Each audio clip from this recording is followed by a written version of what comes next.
You were all exploring the underground, the grove beneath the Sunless Citadel, and you'd explored a decent amount. I think you'd gotten to, like, the Southern Arboretum room, and then you turned around and went to go rest for the day. Yeah, we were hosed, man. We were all beat up. How do I get to the map? Yeah. Oh, here, let me go ahead and share that with you. Now that I have everybody here.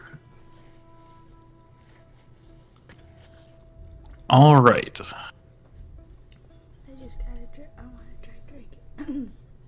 Drop in. Mm-hmm.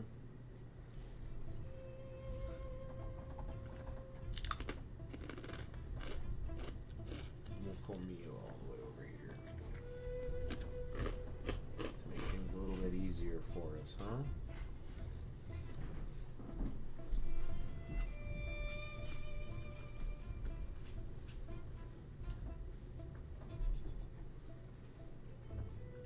All right.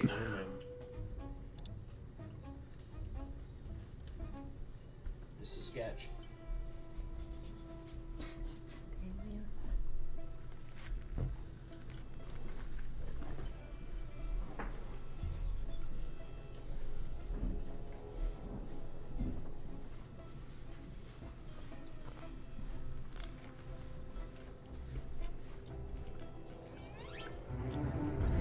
Ron, are you gonna be making guac? Yep. For what? Because it was on sale for 39 cents an avocado. It's a really good reason. That's a pretty good price. Oh, damn. I'd make, like, a big-ass mountain of guacamole with that. Oh, Jupp, Lucas. Big Juppy.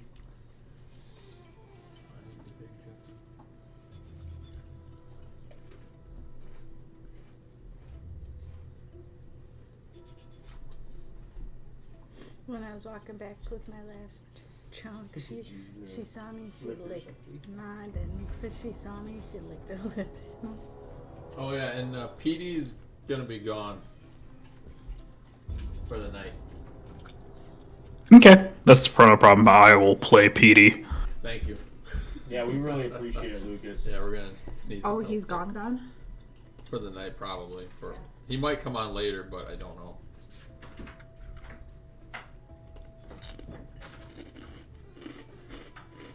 All right, then.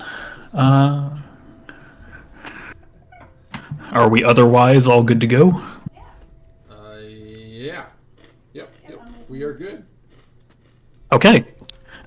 So last time, you climbed down the pit, explored this area underneath Sunless Citadel, trying to find out just who is Belak, what is happening to this place, what's going on underneath here, and where are the Hugh Creel siblings.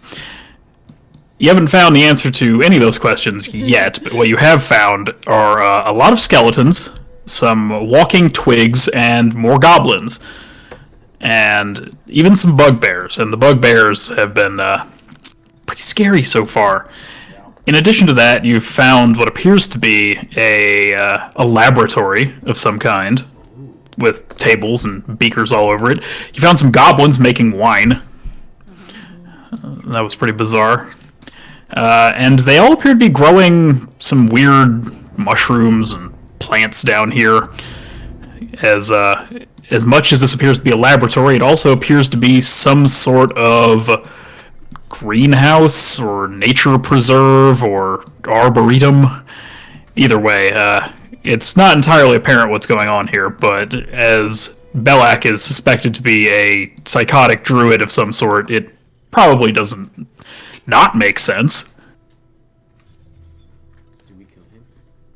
We haven't killed him yet, have we? We need to find Talvern and Sharwin. Those are the Ukreels. I like how you immediately eschew any possibility of talking through the encounter, and you're just like, kill him yet? Like, I know I'm gonna take my axe and chop his knees off as soon as I meet him, but... Yeah. Me? That's the Jovan way. Yeah.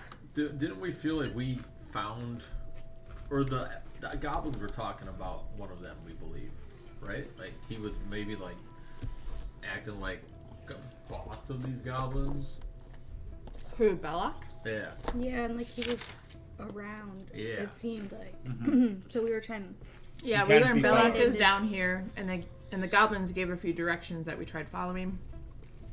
Yes, they told you to take the northeast door here in the laboratory, which led out to the strange garden area that you were last left exploring, which you have yet to finish exploring, as there were other pathways there.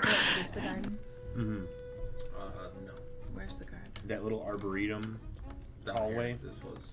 Oh, this hallway? Yeah. Yep, there are two more doors there, one to the north and one to the east that you've yet to explore, and then there are the doors in the laboratory you've yet to explore as well, and then there's one more or two more areas you've yet to explore. One is to the northwest in the upper left, a little tunnel that appears to lead out of the camp that the bugbear you met when you came down here lived in. And then there's also the area to the south, over on the left, where the tunnel just appears to open up into some sort of cave. Now, if memory serves me correct, we were going for a long rest, and I believe that something was coming in to disturb our sleep and our slumber. Yes, indeed. So, sleeping as you were, you make it mostly through the night, and come the wee hours of the morning, there is a moment where something sneaks up on you. And I went ahead and rolled group perception check to see who happens to wake up in the night to this disturbance as the door creaks open. A little purple light into the room. But then how would you? No, I think you're right? Oh no, it's just... That's not rolling. I don't know what I just did. You rolled it a d20. Just Yeah, roll a so D20. everybody roll your perception, please, and we'll see who wakes up. Jovan rolled a 12. Okay. Rondar's got a 17. Jovan does not notice anything. Rondar does. Just let me know if you got over 15. Nope. No. 15 or above. 17. Rondar. Okay, so Rondar and, well, really just you and PD Pablo are the only ones who notice anything as the door creaks open in the middle of the night. And you open your eyes and you look and you see that there are just two goblins standing there. One of them is holding a large pitcher of some kind full of some dark liquid, and the other one is holding a torch. Oh no. It is now the surprise round. Please roll your initiative. Oh boy, here we go. Here Just- we go. Just PD and Rondar, or are we still sleeping? Everybody, please. I trust you will all not be asleep for very much longer. Oh my. Oh no.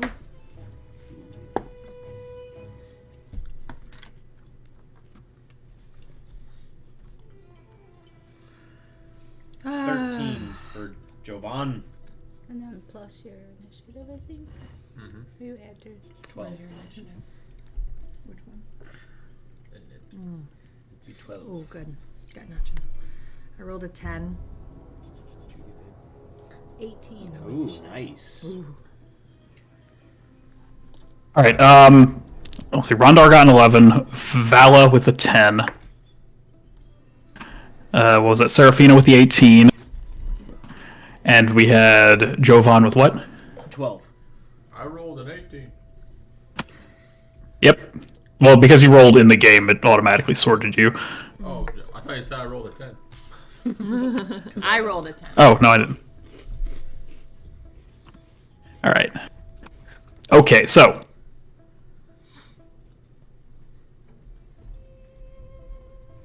Oh no. Let me go ahead and put them on the map here.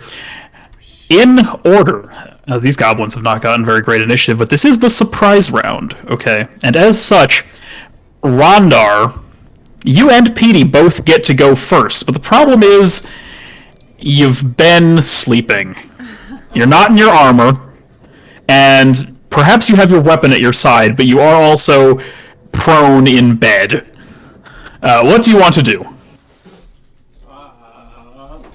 Have an ice cream cone? Alright, sorry. So you have no armor and you got maybe one weapon by you. Holy smokes. Alright, can I tell how many people are in here? How many goblins are in here? Two. You see 2 goblins in the doorway. Okay. Yeah, one with a torch.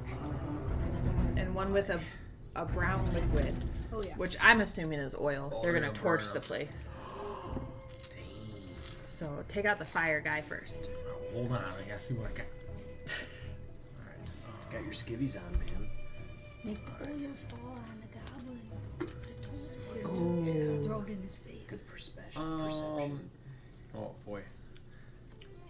Alright, can I am I able to get up and charge at one of these guys? You can get out of bed with your movement, but you are in the far back corner of this room at the moment, so you cannot make it out of your bed and all the way across to the door. So everyone else is still sleeping? Yes.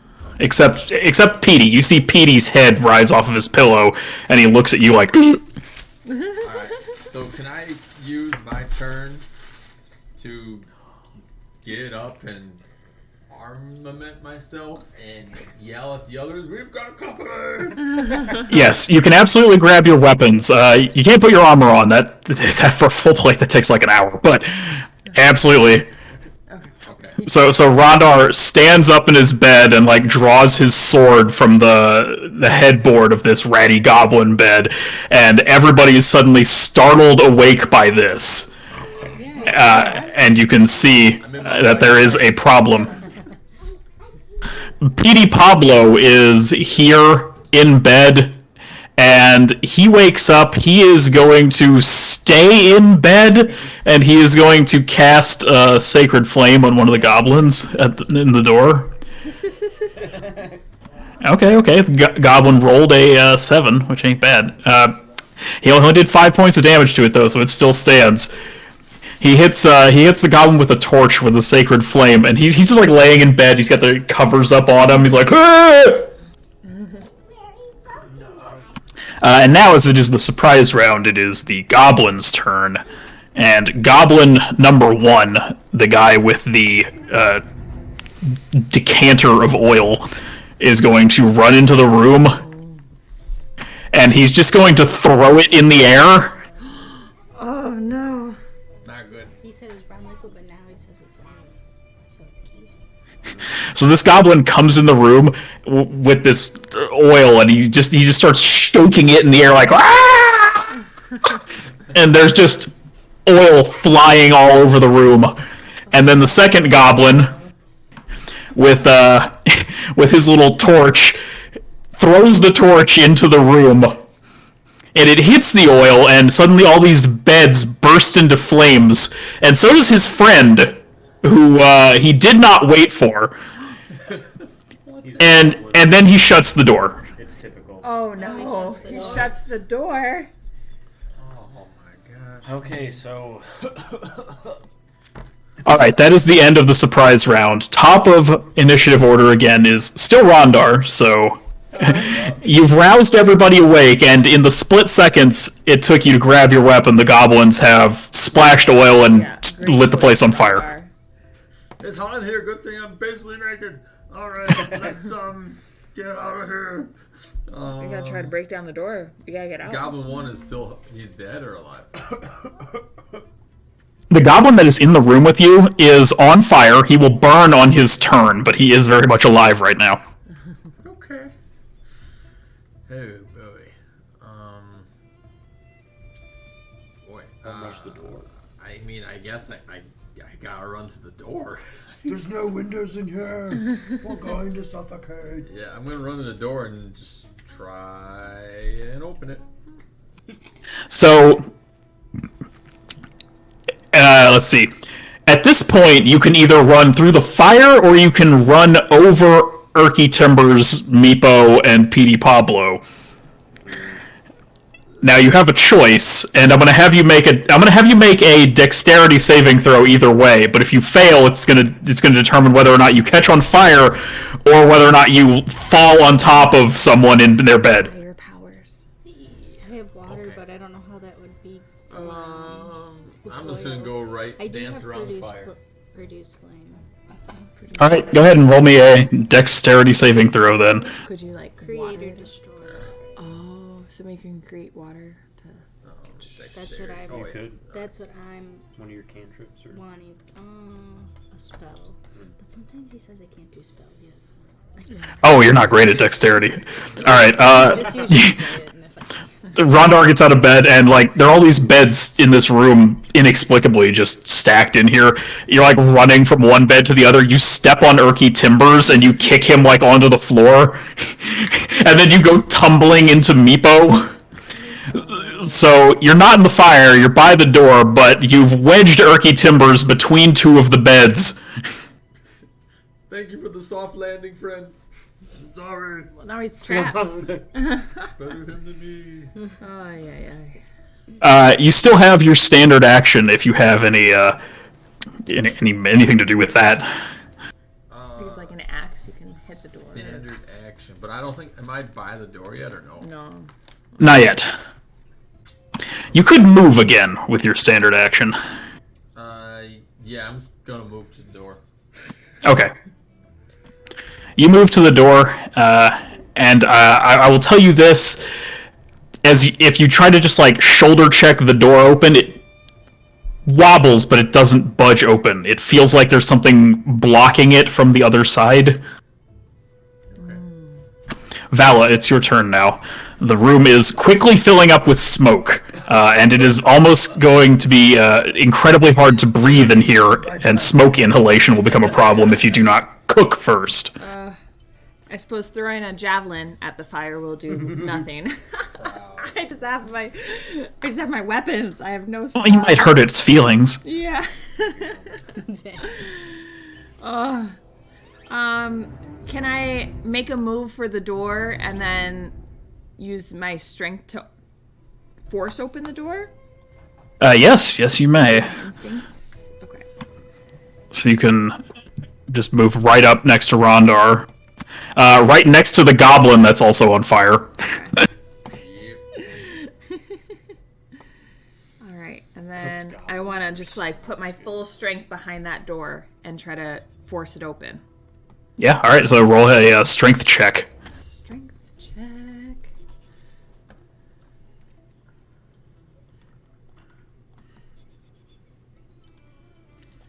Ooh, okay. I think I figured out how to do it in there. Woo! 17. That's pretty hot. So you managed to push the door open, dislodging the chair that was set on the other side of it, and it clatters to the ground. And you just see this little goblin standing there with his, he's got a little sword on him because he threw his torch, and now all he has is his dinky little sword. And he's like, "Oh no! Oh no, they're coming!" It's Meepo's turn. Meepo crawls out of bed and he's like, Meepo smells cooking. Goblin. This smells good. You like that, don't you, Meepo? Boy. Meepo wants meat! Good boy. I pulled it from my satchel and I give it to you. Meepo's gonna press himself against the wall and equip his sling and his dagger that he has. But that's going to be P.D. Pablo's turn. And P.D. Pablo is going to get out of bed now that the room is on fire.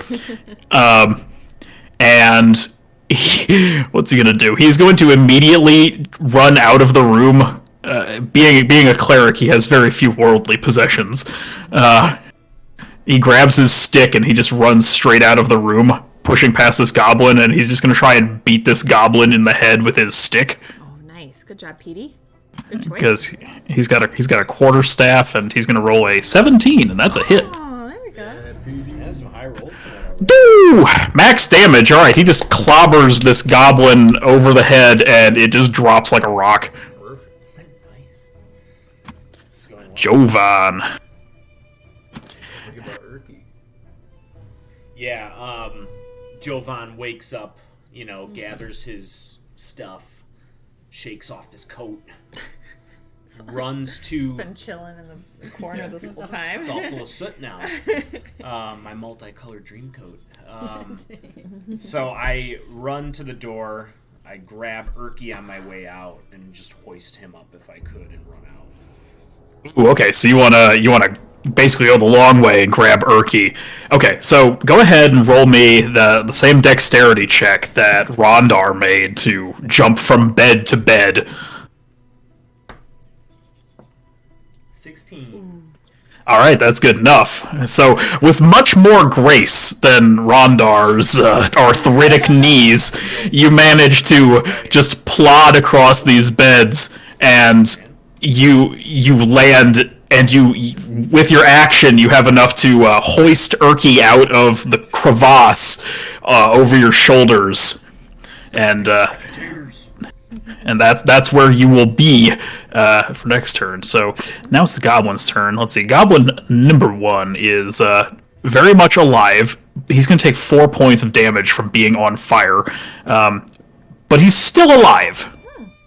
Not so much can be said for his friend, but being alive as he is going to. I think he's going to try and give Vala a hug while he's on fire. So this is just going to be a grapple check. We're going to roll athletics for me, and you can roll athletics or acrobatics, whichever is better, to try and escape this. And whoever rolls higher wins.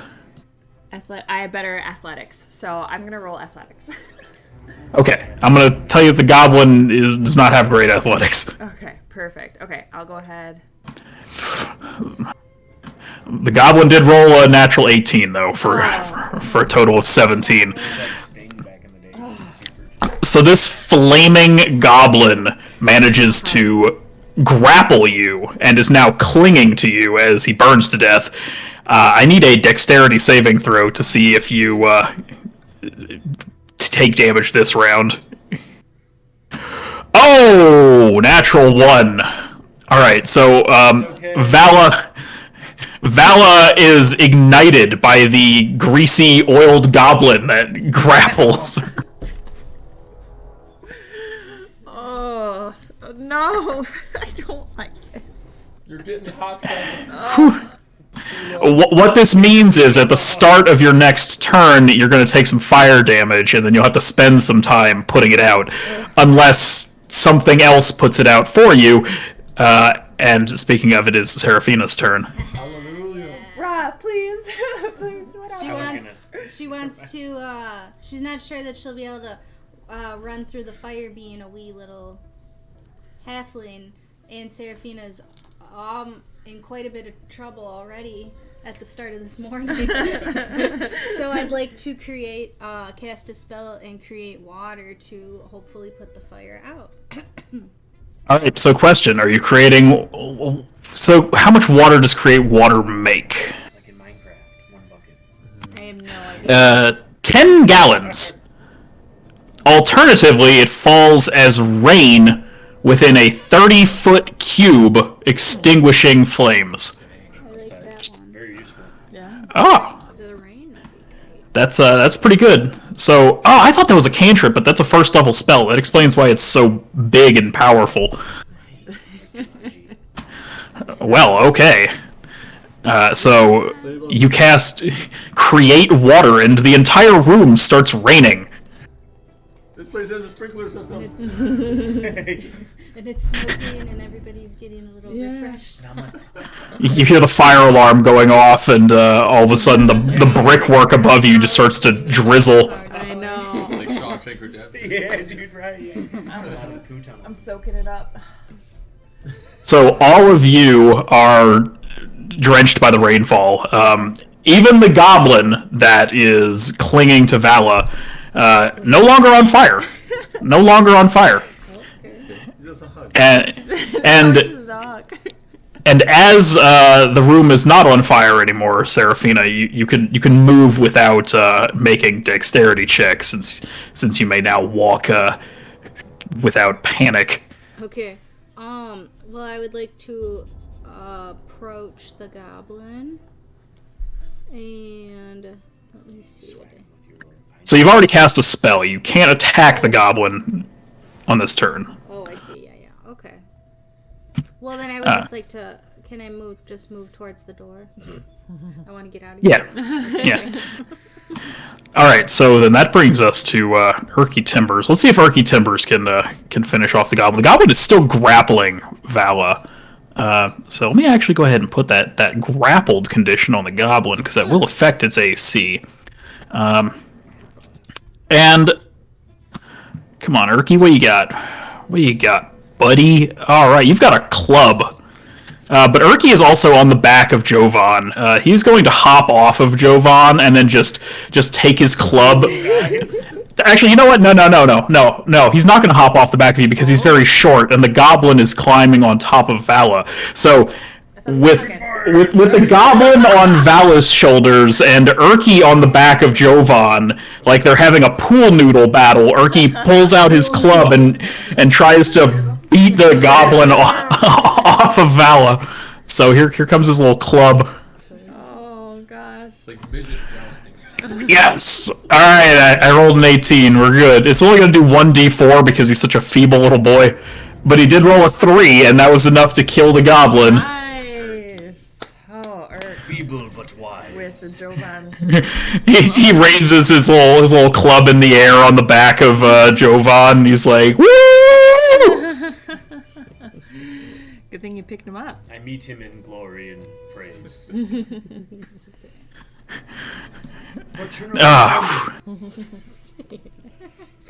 All right, and that is the end of initiative there. You're not on fire. Good thinking I there, don't have a Seraphina. That's all you can. Good job with the water. Raina did. Oh my gosh. We made it. To walk through Well, the I'm door awake to- now. You guys ready for an adventure? It's not the way I wanted to wake up. This is how most of my mornings go. I'm ready. Meeple's like, no breakfast? It's better than coffee. That Folgers just doesn't hit the same as two goblins. Alright, so here's the One of them deal. hugging you. Where does everyone want to go? Well, I think we need to plan out our... I'm kind of thinking down to the south is like an escape tunnel. Maybe like out of here. Right? back by the garden. No. Like, what are you talking Down about? this South. way. Oh, okay, but that's not where we want to go, No, right? no. We want I'm to just saying, I find. think that's maybe Belloc. like a quick way out of it. We must clear it. So yeah, I'm kind of figuring. We want to go down to the garden. No, up here, the top right corner. the We top can either right go corner is north the or garden. East.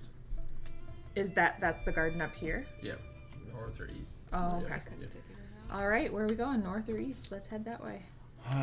Well, can someone try to listen on the door? Well, we gotta get there first, yeah. You know what I mean? Let's travel there. Before Tunes just. Yeah, I was, Through Tunes, the do door. not bust down the door. I will not bust down doors. You're learning.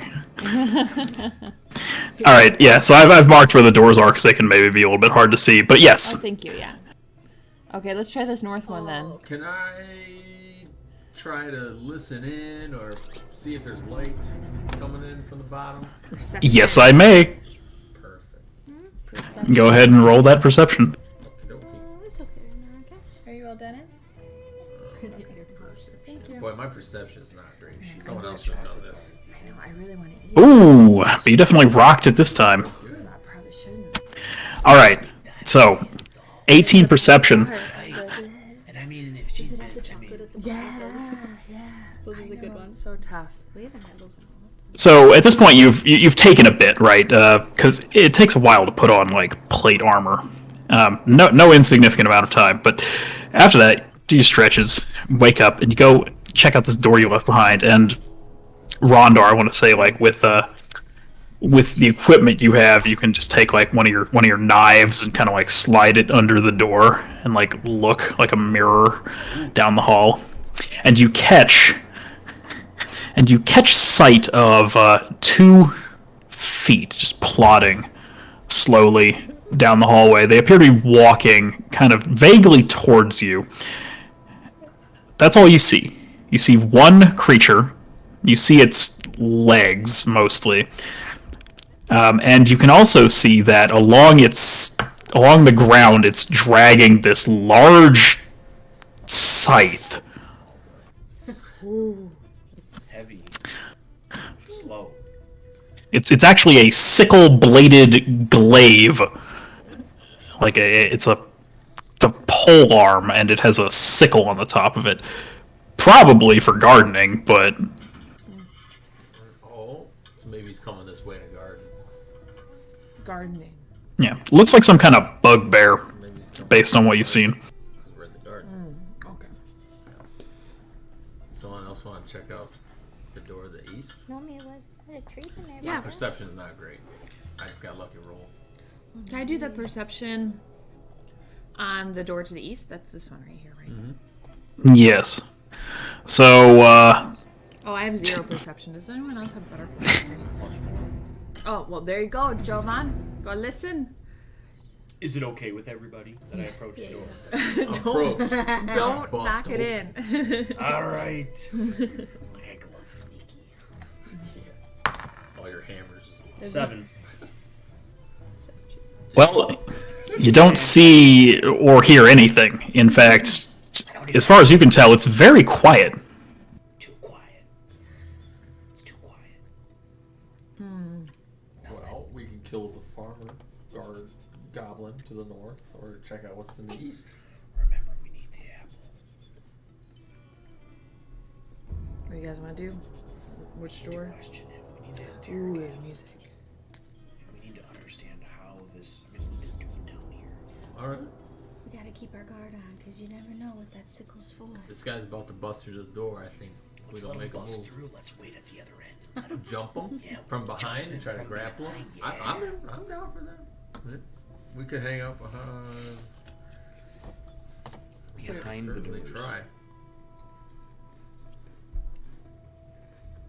I think who's got the most stealth? Is that you, Colin?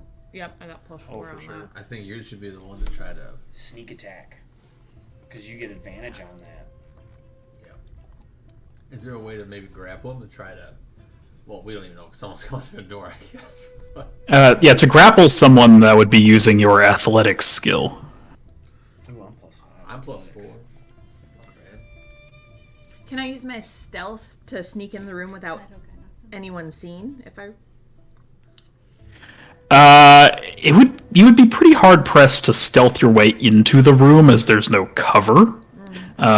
You would kind of just have to know when the thing on the other side of the door had its back turned. But for the record, if everybody here had like the jump on a creature, that's pretty much as good as stealth for you. Okay. So do you guys all want to just go bursting in at once? What if someone knocks the door just once, and then run back around? Just one knock. Yes. One ominous knock. Loud and ominous. Then we wouldn't get stealth. Or a kick. Would we get? No, I would alert him.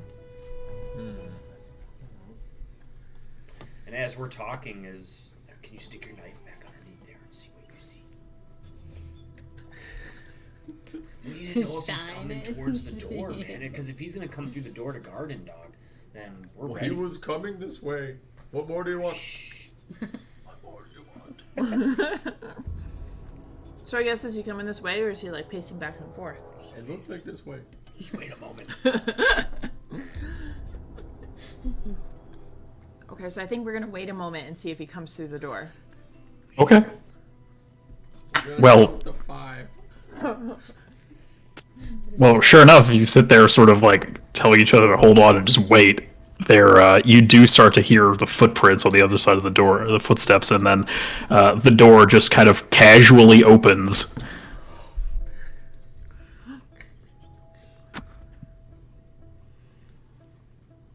And yeah, there's just a bugbear standing there in the doorway. Do we want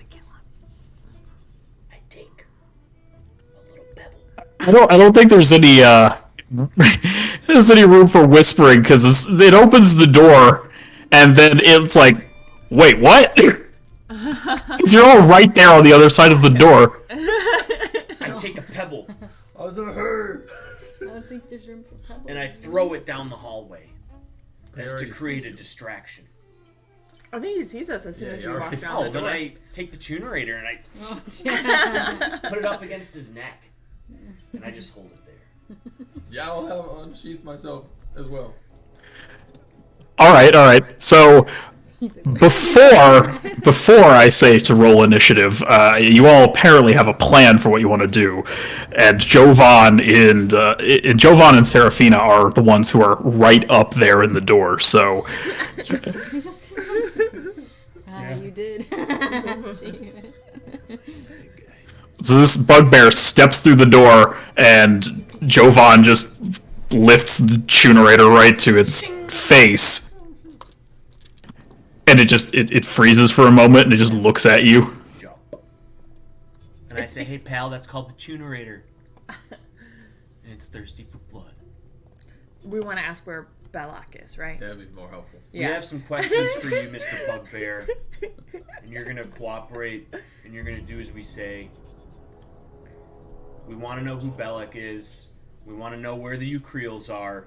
And most of all, we want to know what's going on with this magic apple. And how was your day? And I want to know how much you need. He's not going to answer your fucking questions. He's going to swing that sickle at you. That was at this point, I would say roll initiative. Roll initiative. He doesn't Okay, want to well, do that try. worked. That was a good try. Ooh, prime, 19. Okay. Because I'm Oh, the that for tunerator. initiative. That's appropriate. 18 for Rondar. Ooh. 8 for Vala. All right. 6. 6 for Serafina. You're like deuces. Oh, but Petey Pablo rolling a natural 20 over here. Damn. Petey gets better when he's not Yeah, playing. Petey's best rolls are when he's not playing. Petey Pablo immediately steps out from the doorway, looks at this gardener with the giant sickle. He's like, "You should have just answered the fucking question!" And he fires a guiding bolt right in its face. Peter. Wow, he's getting intense. Petey's Yeah, lit. go Wow. Petey. That's kind Oh, of. it was a 22. Oh my gosh, kill him. Oh, it does 19 points of damage. Petey with the charge Nice bolt. job, Petey. Wow. So immediately, this bugbear just takes a guiding bolt to the face, and now he starts glowing due to the guiding bolt's effect of granting advantage on your next attack. And then it's Jovan's turn. Jovan, take him you can out. finish this guy off. Destroy him. Yeah, so at this point, like, because I've been kind of like, the door's over here, and I've been kind of like, but I turn and I get into the doorway with him, and I charge him, because I know bugbears have soft guts, wide legs. So I charge him in the gut, and then I drive him back as far as I can. Ooh, okay, I like that. Dang. Roll to hit with advantage. A 17 natural? And that'll definitely do it, but roll again and see if you get a crit. Oh, crit. Jet. Because, Definitely not a crit. Alright. Natty 17 is absolutely going to do it, so go ahead and roll your damage now. Gave him one whack. It's It's D10. I'm sorry. This one's a D. So that was a 3. Alright, 3 plus 5 is 8. And guess who only has 8 hit points left? Oh. So Bravo, on him. I'll give you this. You run him right through with the sword, and you just, like a bulldozer, just plod down the room, and you nail him to the door opposite. Wow. Man, you definitely took him for a ride.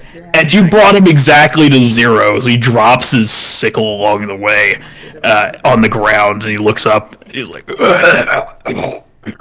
he's dying. He's got moments left to live at this moment. Where is Balak? Where is the apple?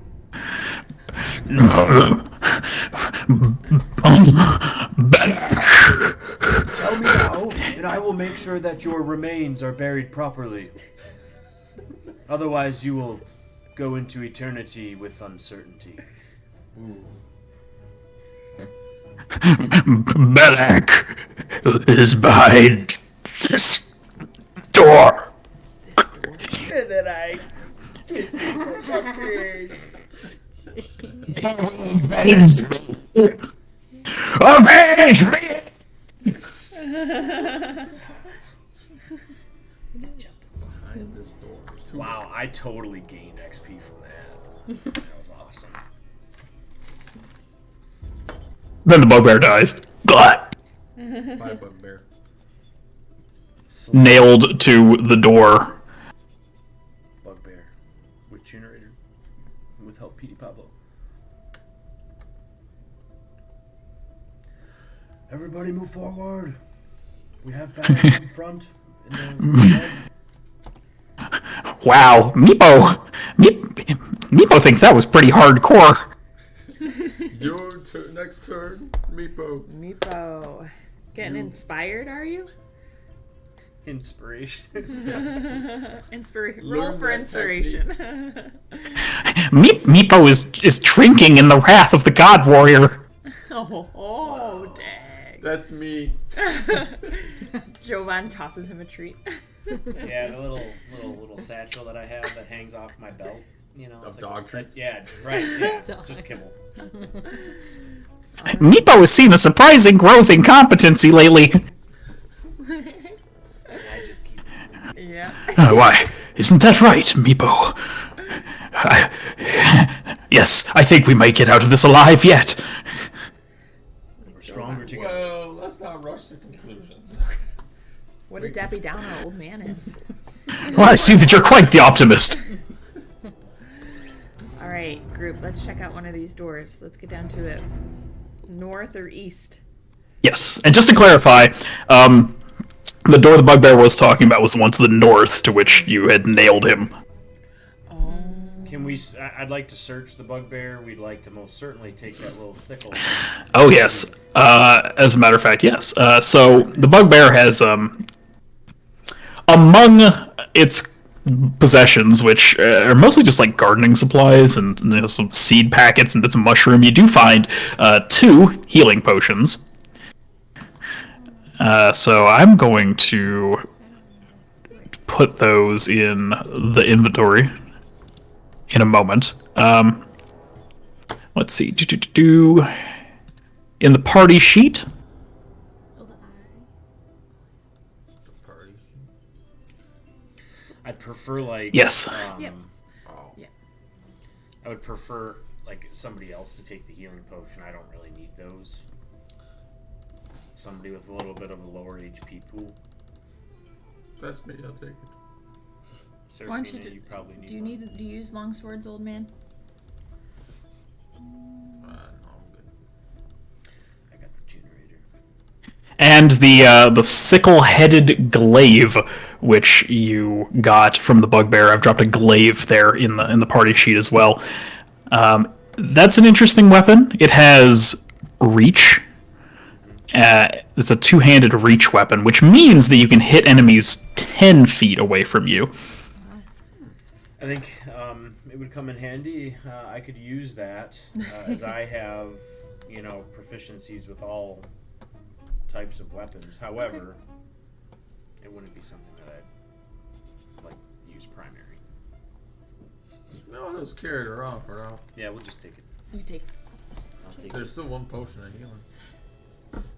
I already have one. If someone else wants to take it, Oh, spread yeah. it out so we can heal someone. I took one. I guess I'll take it. Okay. I don't need the You long sword.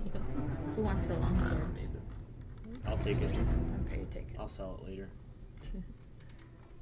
Wonderful. Okay. Let's go to the north. Yeah, I think we're all healthy. Let's go find this guy. Since the bugbear told me where he was, I take the bugbear's eyes and I just, He calls it. out of respect. Oh, okay. Okay. I was waiting for like the. I didn't see your gesture, so I thought you were just going to like take its eyes out. Yeah, put pennies in the Smear eyes him on or the something. wall, like that's what. Show me the way. That's where I thought you were going. Nah, dude. The first thought was that you were smearing his eyes on the Oh, wall for sorry. me. Yeah, That's no, what I just- thought you were doing. Like, you know. Yeah. All right. You have a bloodlust that can't really be satisfied. Well, I'm a warrior. That's what I do. Petey Pablo is like, as a cleric, I may recommend you for an exorcism at some point because you've been showing unnatural violent tendencies. That is a great idea. Sounds good. Brain. Brain. All right. Jovan, you have the biggest perception, right? I do. I'm pretty proficient. Do you want to perceive? Do you want to perceive this door up ahead? I will attempt. I move up to the door and I give it a good examination. The locking mechanism, the gap underneath, the hinges, the weight of the door. All right, roll it. And I roll a 21. That's beefy. All right, so immediately you verify that this door is not trapped, or it's not even locked for that matter. You can pop it open, and you don't see anything moving inside. What you see are 3 trees from your perspective. And also, since you rolled so high, you get a real good angle over, and you see to the left in this one there is another door along the wall. Alright, everybody, I see 3 trees and a door to the left. I knew it. That's about all. I can't really make much Are out. those- But What I kind of think it's trees? quiet in there. I Where's don't the think app? that there's much going on. I don't know what type of trees. Are these lit up trees? I Or is don't it know. dark in there? Are they Christmas trees? Most certainly not Christmas trees. All right. Why don't you go on in, Jovan? So now I get the okay to go through doors. When you Yeah, perceive so there's no danger. I open the door up, or attempt to thereof, and enter in. All right. I just put you. Perfect. So Jovan takes a few steps into the room. Seems Very, I'll follow suit. very hesitantly, cautiously. seems quiet. You don't really see anything. The trees are just gently rustling. There's like What kind of trees are they? They appear to be sort of tangled oak trees, but they're very different from ones above the surface because they've grown up in such a bizarre environment, in this artificial light, that they're discolored and twisted into a deeper green than they normally would be.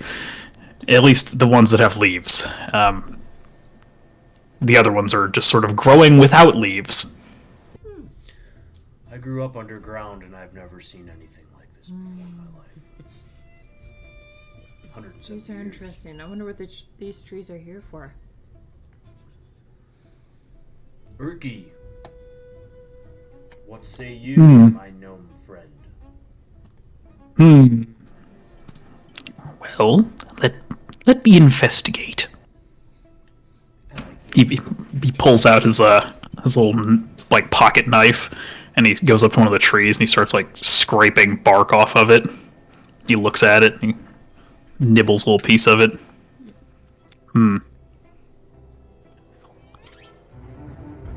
Well, aside from the outward appearance, they don't seem to be anything abnormal.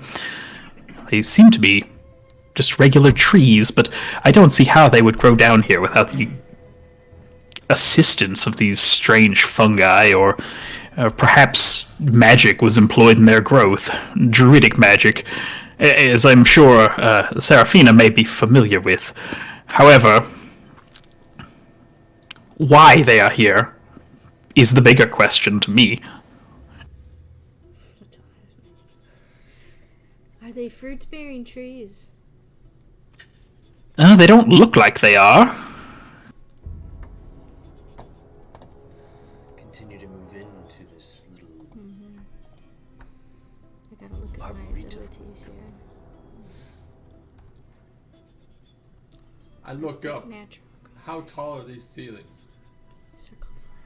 So the ceiling to this particular room appears to be a good 20 feet high. tall enough. And it is covered in more of the same sort of glowing purple fungus that lights the area.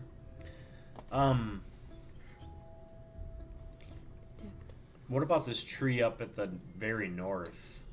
It does appear to be a little different than the other two. Yes, that one has leaves, whereas the other ones don't. The leaves on that tree are much darker green than they should be, and they look purple here in the light. But again, nothing really strange about this tree besides the fact that it's here to begin with. This is Bellic all over it. Well, if Does there's- anybody have like A torch? what are those little where you can take samples of things? a vial? Yeah, like a vial, maybe collect a leaf or This is your department, as you are a druid. I don't have that though.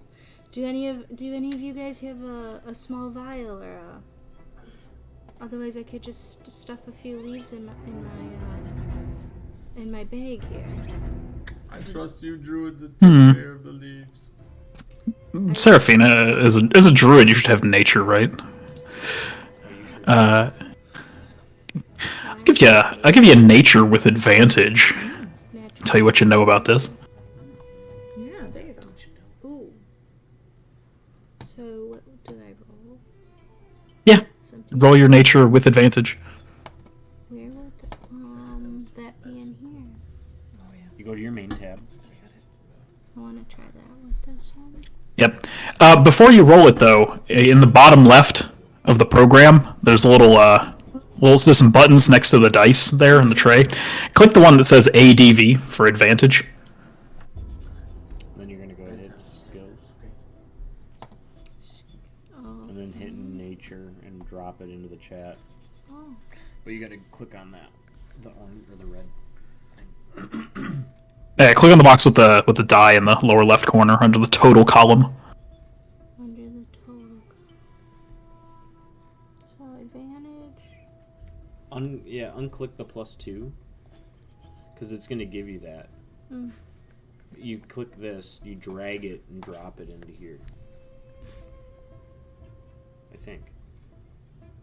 Or now you click that. Do I click this one first? No, you do that. Okay. But you gotta click and drag it in there. You told me to try Yep. that one. You can also double click it. All right. So, why is that just 15? That should be. Did you roll nature or did you just roll a d20? Either way. So with the +2, that should be a 17. I can tell you that these trees here were not like transplanted down here. These trees appear to be grown from the start using druidic magic. And as such, they can survive down here a lot better than normal trees. Well, I'll still take a sample just in case for future analyzing. Just gather a few dropped leaves. Yeah. Can you grab her water? It's the Paw Patrol one by the coffee maker. Sure. Is that it? Okay. But how would I do the +2 then? Click on it down over here. Okay. So You told there's me to unclick. there's a Yeah, 'cause you door. had advantage clicked. The door is over to the left here. Yes, in the bottom left. The bottom Yes, left. we know that these trees are being grown because of Balak's druidic abilities. We must find him, He's got to be close. and when we do, oh, I have questions.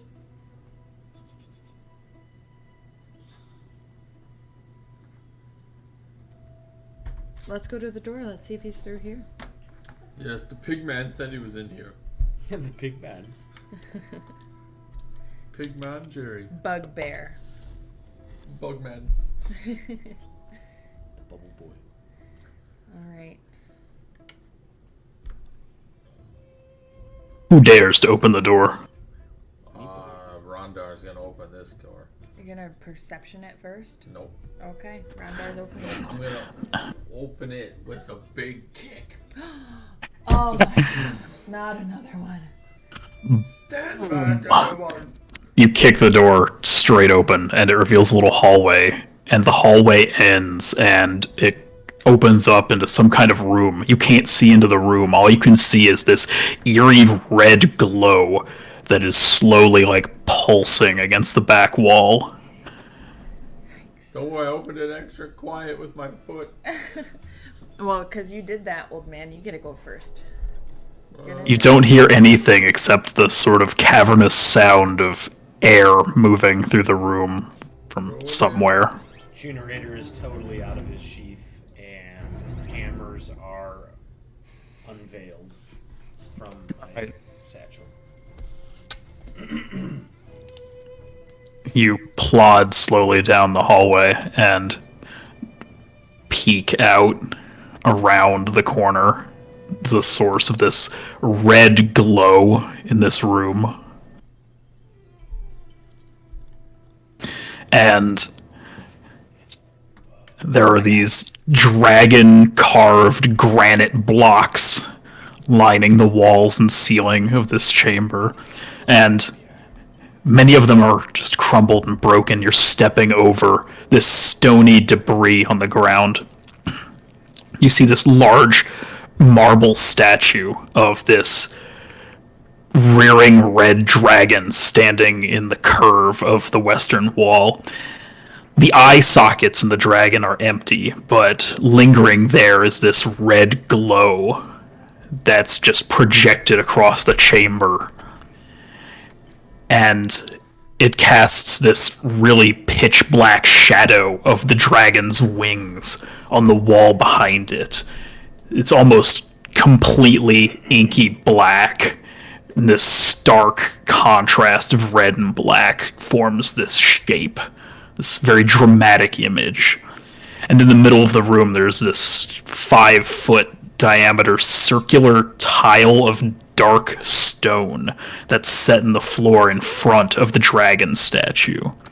And it has runes carved around the inner edge of this circular tile, kind of like the One Ring.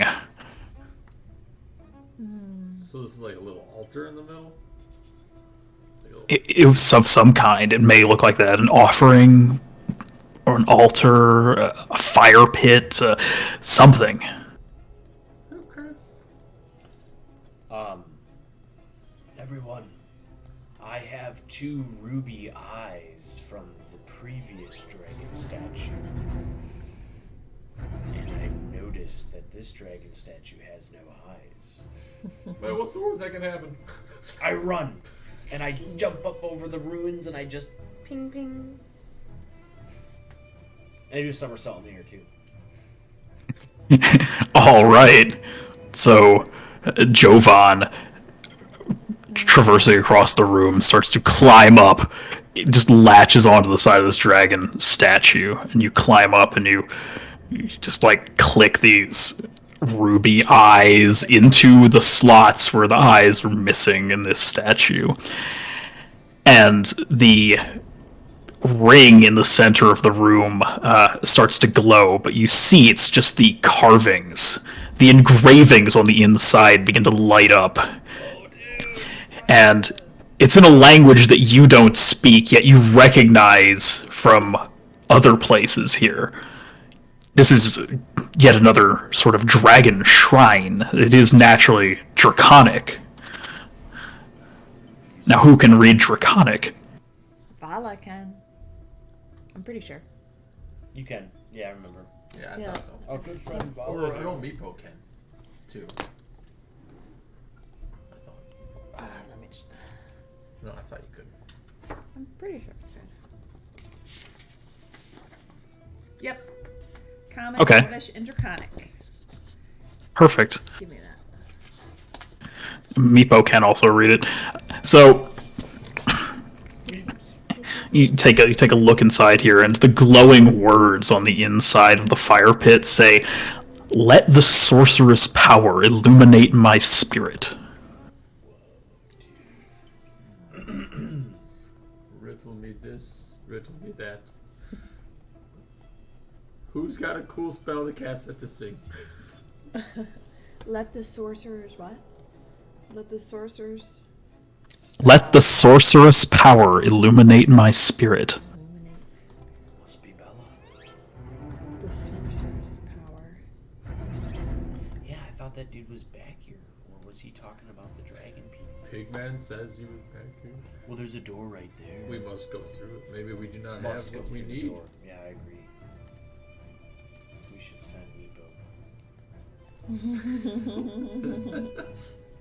You guys are getting a little scared now. You're getting deep in the layer. You gotta send Huge poor fan of Meepo. this. No more treats. Yeah, Meepo. Go through the door. Report. Meepo's all confused. No, Meepo, you're not confused. Don't play games with us. There's a nice treat. See if you go. But as Meepo starts to walk towards the door, two things happen. Oh no. Yeah. The first is that Vala, having read the inscription on the inside of the altar, suddenly a burst of flame from the dragon's mouth just and swallows Vala, but it doesn't hurt. It's just this spectral flame almost, but it clings to you and your entire body is now just on fire. Again. Yes, although harmlessly. At least I'm not. That looks pretty cool. You're like anointed. And you feel some power flowing through you as such. So, not only do you have advantage on charisma checks for the next 24 hours, you also gain a +2 bonus to all of your rolls. That's tight. Maybe I should start reading stuff. And then the ring in the middle of the room just fades as its power is spent for now. But that's just the first thing that happens.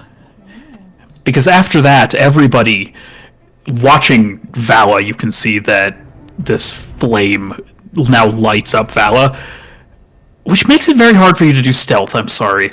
But simultaneously, it also reveals the presence of a shadow behind Vala. A shadow that should not exist by any means. And it moves towards Vala and strikes out as it peels itself off of the wall and just swipes out. It swipes out like a panther. Oh my goodness. Oh, And it rolls a 20 to hit Vala. no. Oh, Vala, you're going to take 14 points of necrotic damage. I was just glowing. Life was good. That means that it's an undead. Life was so good. But that's not the worst part. The worst part is it drains your strength. Your muscles seem to atrophy as it passes through you and sucks the life force from you. You take 3 points of strength damage, which basically means that your effective strength is now 10. This isn't good. Now everybody roll for initiative. Is this a good spot to take a quick break, put Ems to bed? Yeah. Absolutely. Perfect. Alright, we gotta put a couple kids to bed here. So do I get +2 advantage still? On Yes. Yes. So, like, Anything you roll. Anything you roll. anything? Okay. Well, anything you roll on a d20. Oh, D20. So this won't apply to your damage rolls, but it will apply to your skill checks, your initiative, your attack rolls. So Okay. Perfect. you feel, babe?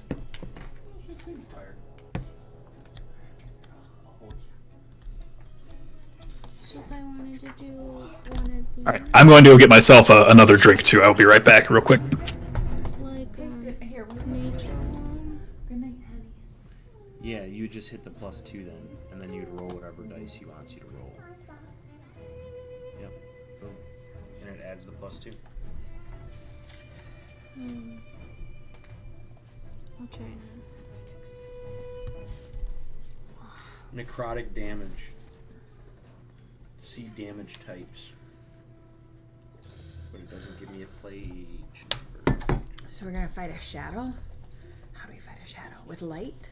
Anyone have light abilities? Petey has light abilities. He does. Right? He threw that lightning. Through that lightning. Do you have light abilities? I just have create. I think. Sorry, let me find it. I think I have create. Yeah, produce flame.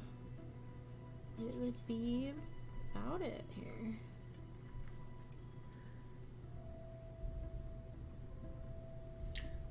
Damage types, damage types.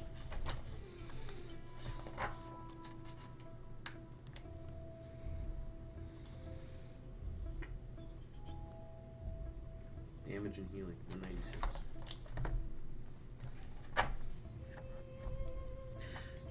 Just wait till our Quimbies get older and like can really play.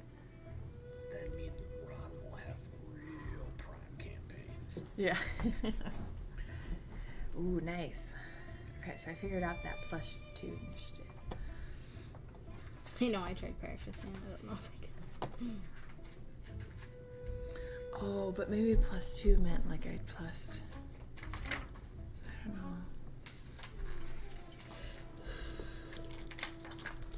It was funny when you were on fire in the room. I was gonna. It wasn't my turn, but I was gonna swig from my thing and. I'm sorry. I was just trying to be helpful. That's what Jovan Tunes would do. I don't know.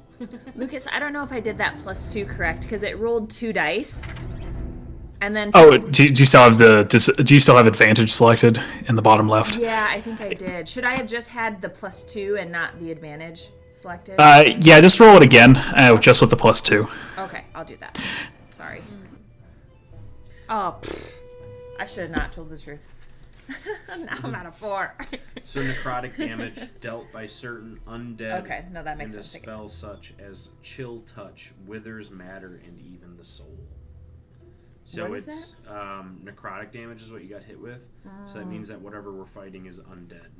Oh, what fights against the undead? Light? Was I right? Life? I would assume certain spells and like I would assume that like a paladin and a cleric would be helpful against the undead. But I'd like to know more about what we're fighting.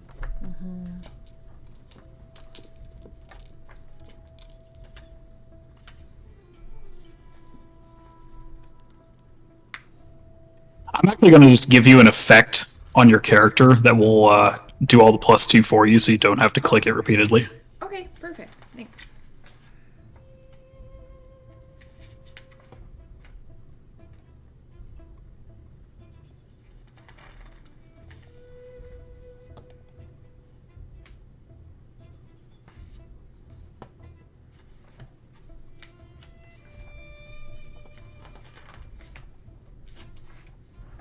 There we go. So 2 to your attack rolls, initiative checks, ability checks, and saving throws.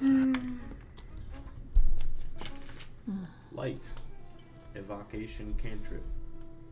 You touch one object that is no longer than 10 feet in any dimension until the spell ends. The object sheds bright light in a 20-foot radius. The light can be colored if you like. That's a invocation cantrip. Yep. It's also a great spell for bards when they burst into the room with their glowing crotch plate. Oh, that makes sense, yeah.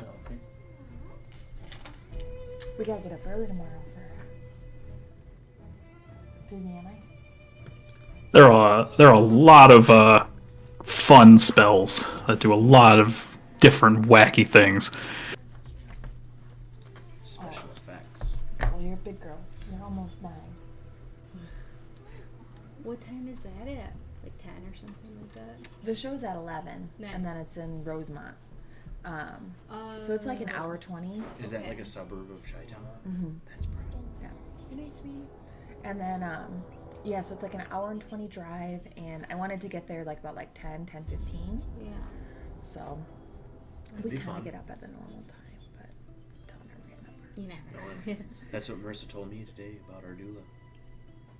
Yeah. You Oh, were did like, you we get a got to doula? get up early, and I was like, well, I'm going to get up at my normal He sleeps time. in so long, and Yeah. I was like, and she's coming at 11, but I was like, you know, it doesn't mean sleep till 10:30. Yeah, yeah. I know, but you could have said, hey, I please make sure you're up at I said that we're not sleeping in tomorrow. I know, We're not but late. the way you said it was like, now we're not sleeping in tomorrow. Like, Well, I shouldn't have to. Oh, I get I on just if found he out even the doula approaches was like coming tomorrow. 9 a.m. I sleeping in. told you on Wednesday. well, we have a shadow in front of us. And why, when I have my lights red, do I look like a member of the Blue Man Group? Yeah, it's actually kind of tight. Hey, Lucas, do you have, like, your glasses? Are they blue light filtered lenses? No, I don't think they are. Okay. Interesting. I just ordered, like, blue light filter lenses and stuff. And Ron said that he has a pair, and they help out a lot with just, like, eye fatigue and headaches and stuff. Oh, yeah, I actually have special glasses to take care of that, though, but these are probably unlike anything you'll ever have. These are called Shaw lenses, and it's because I have anisometropia, which is a big fancy word for saying I'm nearsighted in this eye and farsighted in this eye. So Interesting. if I had contacts, I wouldn't have any problems. But because I don't wear contacts and I wear glasses, the corrective factor being sort of in opposite directions on these, it means that the magnification is different, and there's not much you can do about that. Because as long as the lens is some distance from my eye, it's going to be magnified. And when the images are slightly different size, your brain can put them together, but it does a little bit of difficulty, and that can do headaches. So I get these lenses, which are like corrective for that, and basically one of them is just really thick, like that, but it's not powerful. It's like my prescription is only like +1, -1 ish, but you know, this helps with the magnification, so it doesn't cause me But headaches. you're saying that you got a special pair of glasses for, like, computer work and when you're working in front of your I mean, computer and stuff? explains it like. I mean, it's just my general glasses. I don't have any other glasses. Yeah, we're like the first person to make glasses. Yeah, this is wild. Yep. So you got a doula? You hired a doula? Oh, Or you after just interview tomorrow her? it'll be, I think, official. Yeah, we'll do Yeah. it. Oh, okay. Well, I had like a phone call with her and stuff like that. And she's older, Christian, and was really sweet. But she, you know, answered stuff. I mean, I didn't really know what to ask, but she answered a lot of stuff on the phone. And then, but you don't have to sign anything until like your first, you know, you get together for the first time. So, Yeah. but you only meet with her twice in person. Okay. You just talk to her like about everything, because I know they help out at birth and like The advocate first for time, you. I guess and- she goes over like a bunch of question type things, like how comfortable are you with, or what is it? You said with, like, a hospital gown on Agree, or something like agree, strongly disagree type scale with like, you know, medications or scenarios or something like that, so that she can, you know, just I guess help you in those situations. Yes. And then I don't really know.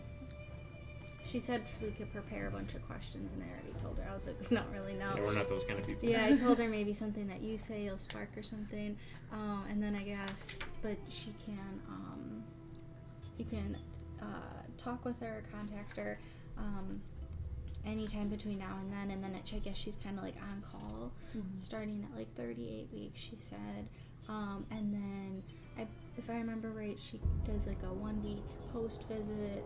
She's there for a little while, like after for an hour or two after the birth, and if there's like a NICU transfer, she helps with helps you with that, or a C-section or something. And Yeah, she's kind of just like an added layer of Help.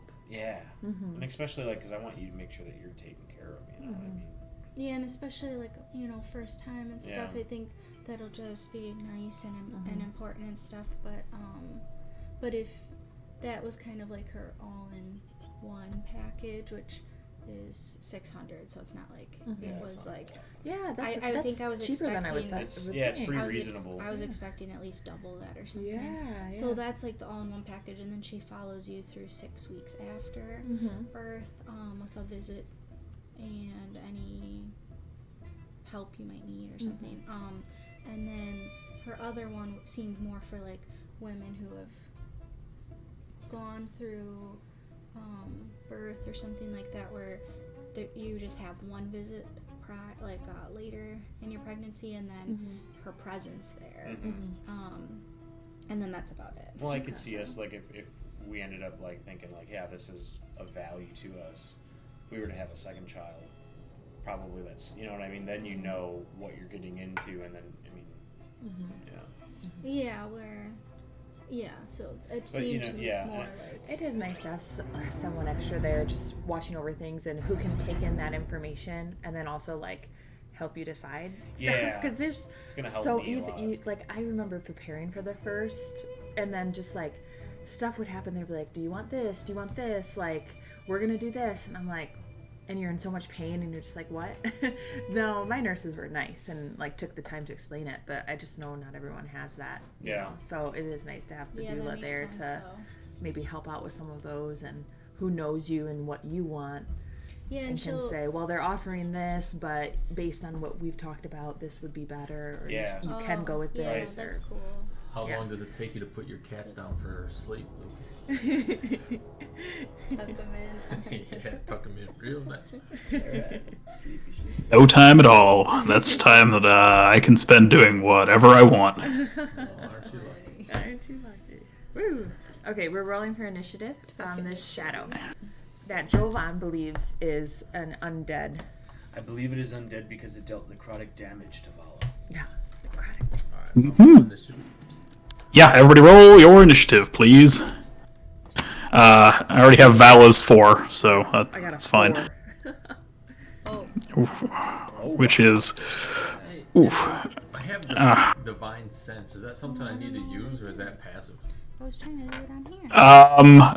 I will take a look at it. Seraphina, you rolled an intelligence save instead of initiative. Yeah, I double-clicked something. Oh, yeah, no problem. Yeah, instead of dragging and dropping, you can always double-click things, too. Alright, Seraphina. You have an initiative on the front page of your character sheet. It's right in the middle. Yeah, right here. I just don't know how to... I don't use it. You can either double-click your initiative or pick it up and roll it. Do you see it? Oh, there Yeah, it it's did that my, one right there. my Yep. +2. Yeah. Okay, yeah, Alright. that's it. Okay. Man, Petey Pablo got a 4. Dang. Wow, we It's absolutely awful. Jovan got an 18. Oh, Jovan got Okay. That's like the only good one. Yeah, I've just been keeping like the same initiatives for Urky Timbers and Meepo because screw rolling them every time. But okay, so Rondar, you had a question about your divine sense ability. It says as an action, you know the location, you can detect them. So it's like a little radar, but it does take an action. Either way, so the surprise round is done. The shadow has attacked. And it only has gotten an initiative of 6, but considering 3 of you got less than that, oh boy, we're going to start off top with Jovan. Oh, dang. I really don't know how to proceed with this thing, to be honest, everybody. But what I am going to do is I might as well charge around the statue, and like what I want to do is I want to like run around Vala and as I'm turning the corner around her, I dive, like slide down, and I take a swipe with the tuner. And he's coming into home! Let's see what you get.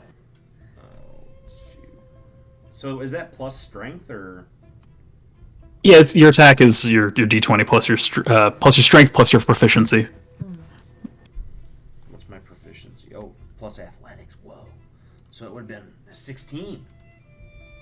If I rolled a 6, and then I got plus 5 strength, plus 5 athletics. Which You have plus 5 to your strength save. You have just plus 3 to your strength. So 3 plus your proficiency, which is 2, is 5. So it's just your die plus 5. Your die plus 5. So 11. 6 plus 5. I don't like using the So was that 6 plus 5? beat. Yes, 11. Ooh, barely miss. Comes in with a big whiff. And now it's Meebo's turn. Meebo's like, ah! Me. That's a typical Meepo thing. Meebo's never seen anything like this before! Treat it like a goblin, young man. I'll do what I always do! And he takes out his sling. He tries to sling it in the head. He rolls a 9 and misses. Uh-oh. It's Rondar's turn. Alright, well, Like spells or something? Or... I have Divine Smite. But I'm not sure if I should use that.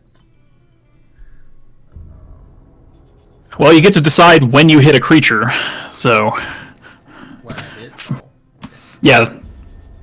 In Pathfinder, smiting a creature is just like, I smite you, bam! And they're smitten. But at this point, like, in 5e, you've got to hit them with your weapon first, and then you sort of, like, supercharge your weapon as you're dragging it through them, and you blast them with the holy energy. Oh, there you go. Interesting. Okay. I feel like I don't need that yet. Alright, I was gonna charge after this guy here. Alright. Get to him to attack or no? I mean, you've got a speed of 30, so you should be able to. Okay. Let's see. Yeah, you can get right above him if you want. Perfect. Perfect. Alright, I will take a slash. Alright. So you run up, ganging up on this thing. Alright, and I gotta do this one. 20 is a hit. Here we go. Here we go. Time, yeah. Ooh, 12 points of damage. You rolled that on yourself, by the way. Oh, oops. There you go. I'm sorry. I may have accidentally made you target yourself. That's fine. So yeah, you hit this thing, but it doesn't look like your weapon's very effective as it just sort of passes through it. You hurt it, but not that much. And you've smitten it. Is it too late to Divine Smite? At this point, yes. Shit. He's a good grandmaster. Next All right, Jeez. It's like cutting air. Serafina. I don't know. I think Rondar is an old fart who knows a thing or two about cutting air. Hey, that's my joke. An old fart. Lucas is always been quick. I want to stay as far back as I can, but take out my longbow and try and. She's got a long bow. I don't think I've really gotten used it Perfect. It's probably And- just as tall as you. before. Yeah. And with accuracy, try and get between Vala and Jovan to hit it. All right, absolutely. Well, this is 5e, so you don't take any penalties for that. You've only got a +2, but hey, this thing ain't too hard to hit. It's hard to damage, though. Let's see what you get. Hopefully, I hit the right one. Go with it. Green. Oh yeah. Nice. Nice. That'll do it. 16 will definitely do it. Well, 16 plus 2 is 18, so yeah. 18, yeah. Now I gotta roll damage. You got it. Longbow, 1d8 plus 2. 1d8 plus 2.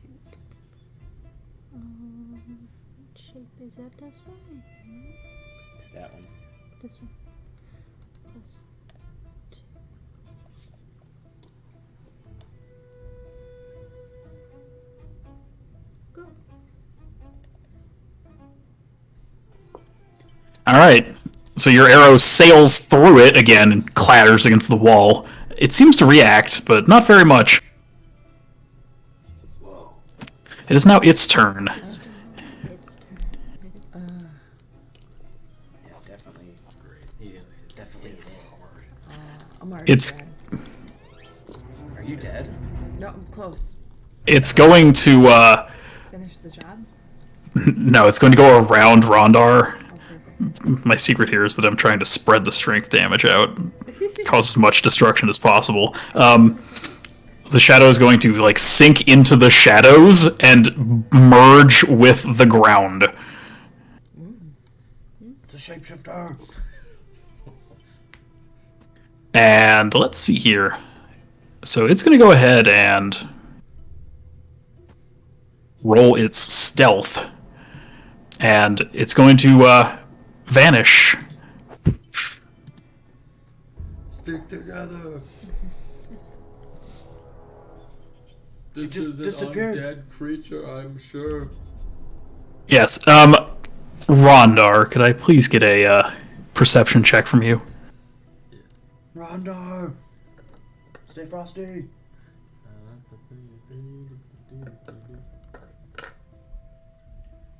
All right, and 11's not going to beat it, so it gets advantage on you when it lurches out from the shadows behind the statue to attack you. I feel something. Where is it? Stay away Okay. from the shadows. I've rolled a 15, which is a hit. Son of Oh, that's your AC exactly, dang. And once again, it touched. Oh my god, I rolled boxcars again! 14 points of damage. Maximum damage twice. And then comes the strength drain. Oof! Rondar takes 3 points of strength damage. that sucks. Oh, it doesn't feel good, does it? Yeah, he's this guy needs to. Ooh, that's gonna hurt Rondar a lot. That's gonna take your strength modifier from a +4 to a +2. I don't like that. It means you effectively have -2 to hit and -2 to damage now. But that's the end of its turn, and now it's Urky Timbers, and Urky Timbers does actually, because this thing attacked, it's visible again. It has made itself aware. Let's see. Urky Timbers is he's gonna try the Sacred Flame, because Good Yes, Urky. yeah. that's what he do. That's what he do. Weapons do not work against this foe. Ooh, Shadow rolls an 11, which is not 12. Ooh, alright. He only does 3 points of damage to it, but it looks like it really hates that as the radiant energy surges through its body, and it takes double damage. Petey has Sacred Flame, right? Oh yeah. Petey I has think you're Sacred right. Flame. He's used it before. Petey's turn! Go, Petey! Sacred Flame! Oh, well, Petey will do as requested and try the Sacred Flame and see if he can finish it. The Shadow rolled a 16. Which means it takes no damage. Just dodges out of the way. It learned the first time. Versus dang. Vala, it's your turn. I have no Sacred Flame. It's Okay. almost dead. Can I do the dagger sneak attack? I'll just try that. Yes, because you've got Rondar there with you. Okay, I'm gonna just do that. You draw strength from Rondar because he is a rock. 18's gonna be a hit. An old rock. Woo! Rocks are usually And then- Kill it. Ooh, 9 points of damage. Split in half is still going to kill it. It's gonna kill it? Yeah, so you slice it and it dissipates like fog. But For killing me. Oh, That was kind of I was- scary. I was glowing and then he destroyed me. Should we just you're still glowing. I'm still glowing, sorry. Yes. That's funny. Vala kills the shadow. And Jovan runs back up to the dragon statue and takes out his rubies. Climbs right back up and just pops the rubies out of the socket again. Okay. Take it back. Oh. You know what? You guys are all going to thank me once we go to the general store or the inn of the Dancing Prancing Pony. And when you want to do business and haggle for a few shillings, I'm going to have all the coin. The rules. So is my strength permanently lower until I do something? You don't know, but you can roll knowledge. You can roll your religion skill, and maybe I can tell you a thing or two about it. Okay. Oh yeah, Roll. Alright, here we go. Nope. You're not gonna let me do. Yeah, you've got no idea how long it's gonna last. You just haven't encountered a creature like this before, but you know it's some kind of undead just by its very nature. But Good job, good intuition. your muscles, they feel weak. There's a door up So here. you're kind of hurt. Should you take one of those health potions? I mean, Me? you're almost dead. Okay. Can I take one of my healing potions? Yes. Go ahead and roll a D8 plus 1, I think, for healing potion. D8 plus 1. Let me make sure. Oh no! These are 5 healing potions. They're more consistent than Pathfinder. You roll 2d4 plus 2. Oh, that's quality. 2d4. Okay, I'm gonna have to do that by hand. 2d4 plus 2. Okay, so that's 3. 4 plus 2. 9. All right. 9. That's pretty good. 9 back to Vala. Very good. I lost sure helps. 14. Ooh. Yeah, definitely. And rechugging that potion, Rondor? I probably should. Yeah, I'm gonna do the same. Does it disappear from my... Yeah, go ahead and delete one of them from your inventory. Okay. What is that? What the heck is that? What I roll? It's the... We went on top. What the heck is I this? don't have anything on top. It's a blank. I mean, Well, then what are the other 3 numbers and use the process of elimination? 2. I'm. Oh. I don't like. Oh, that. I see what you're saying. Yeah, just roll mine. 3. 1, 4, 5, 6, 6. All right. So Rondar's still a little scuffed, but all right, not bloodied. Perfect. We still have this door here.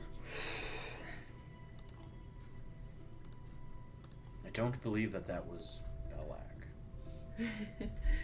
No, he definitely didn't remind me of him. You look a little different. No, they said Balak was a druid, not an undead. Well, Unless he happened to die a very unfortunate death here. He's about to. Unfortunate for him, that is. wait, are we trying to kill Belloc? Find him and kill him? No, I thought I we were want to just... interrogate him. we want to know what's going on. Yeah. We're down here to try to find him. That's what I thought. We would talk to him, right? Johan just wants to kill everyone. No, that's not the case.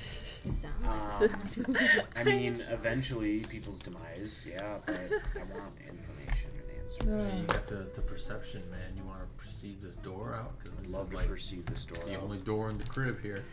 So we're still going off the bugbear's intel that he's through this. Pigman, yes.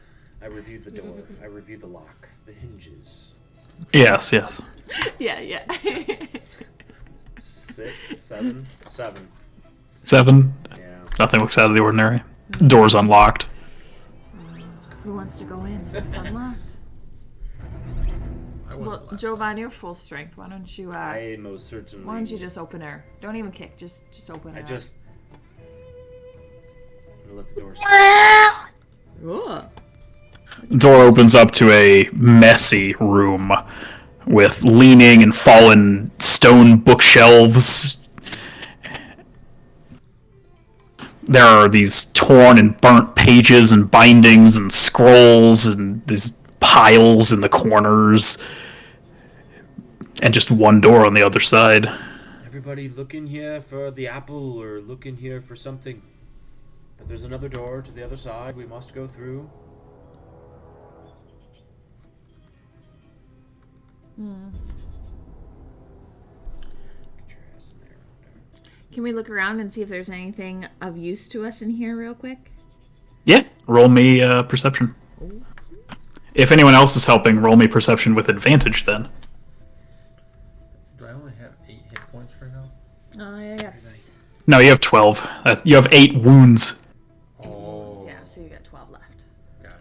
10 plus 4. 14 from Jovan. Oh, I just want perception from one person who's going to roll with advantage if everybody's doing it. Oh, yeah. That's you. I did it. What'd you get? 9. Oh, you rolled with advantage and only got 9. Yeah. Oh, wait, Oof. no, advantage, so I roll again. Yeah. Oh, sorry. One more time. Ooh, better. Okay. And what's your perception score? Oh, I gotta add +2, so 15. Okay, 15 is exactsies enough to uncover some spell scrolls in the corner. You dig through a pile and you pull out a scroll tube that looks largely unmolested and pop it open. You find there are some good, intact, working magical scrolls in here. Oh, I would love them. Thank you. One of them is a scroll of Scorching Ray, and one is a scroll of Melf's Acid Arrow. So I will put those in the Acid arrow. inventory sheet. So, for scrolls, can we use them as attacks? Is that what we... Or is that... When can we use scrolls? So scrolls can be used pretty much any time. They take an action to use them. You've got to typically use like a move action to kind of take them out of your pocket or whatever if you have them. But then you just read them, and if you have the spell on your list, like if it's a spell that your class can get, I think you can just straight up cast it. Otherwise, you have to make a check to try and cast it. You have to use I think it's an Arcana check to try and like cast a spell that's like not native to you. But Interesting. I was Yeah. wondering what Arcana was. you may wanna. There's probably a section in the book on spell scrolls and how you use them. So you might want to look that up if you're interested in using them. Yeah, someone take those. Okay, I'll take both of them. I got 4 scrolls now, so I'm just wondering when I can use these bad boys. Yeah, go ahead. Anytime, yeah. Just don't hoard them. Put them to use. Fire, Scorching Ray, and then this Acid Arrow. All sound very promising Yeah, that sounds in a battle. awesome. So I think we're getting close to our target. Yeah. Let's finish this. The acid. okay. You may just be. You can smell it. There's like this foreboding sense as you head down this dark and creepy corridor. The next door out of the room just opens up into a small, unremarkable stone tunnel. However, it is completely pitch black in here. So, who has the light? All right. So, Jovan's got the torch leading the way. You step through here. Your torch occasionally burns away some cobwebs in the ceiling. You turn, and you see that there are some stairs that descend. Usually always about this time, like 8:15, 8:30. She doesn't have noticed. Come on in here, my friend Rondar. Huh? We Oh, are moving closer coming. to glory. These stairs descend down several feet, and you can tell you're going underneath the arboretum with all the trees. And you walk through the dark and emerge on the other side, taking some stairs up. And the hallway continues. Oh, tricky. how deep is this place? I was just gonna say we're gonna go down another level. Oh. 'Tis called the Sunless Citadel. I think we're almost to China. Almost there. You go down and then you come back up as the tunnel was dug underneath the Arboretum.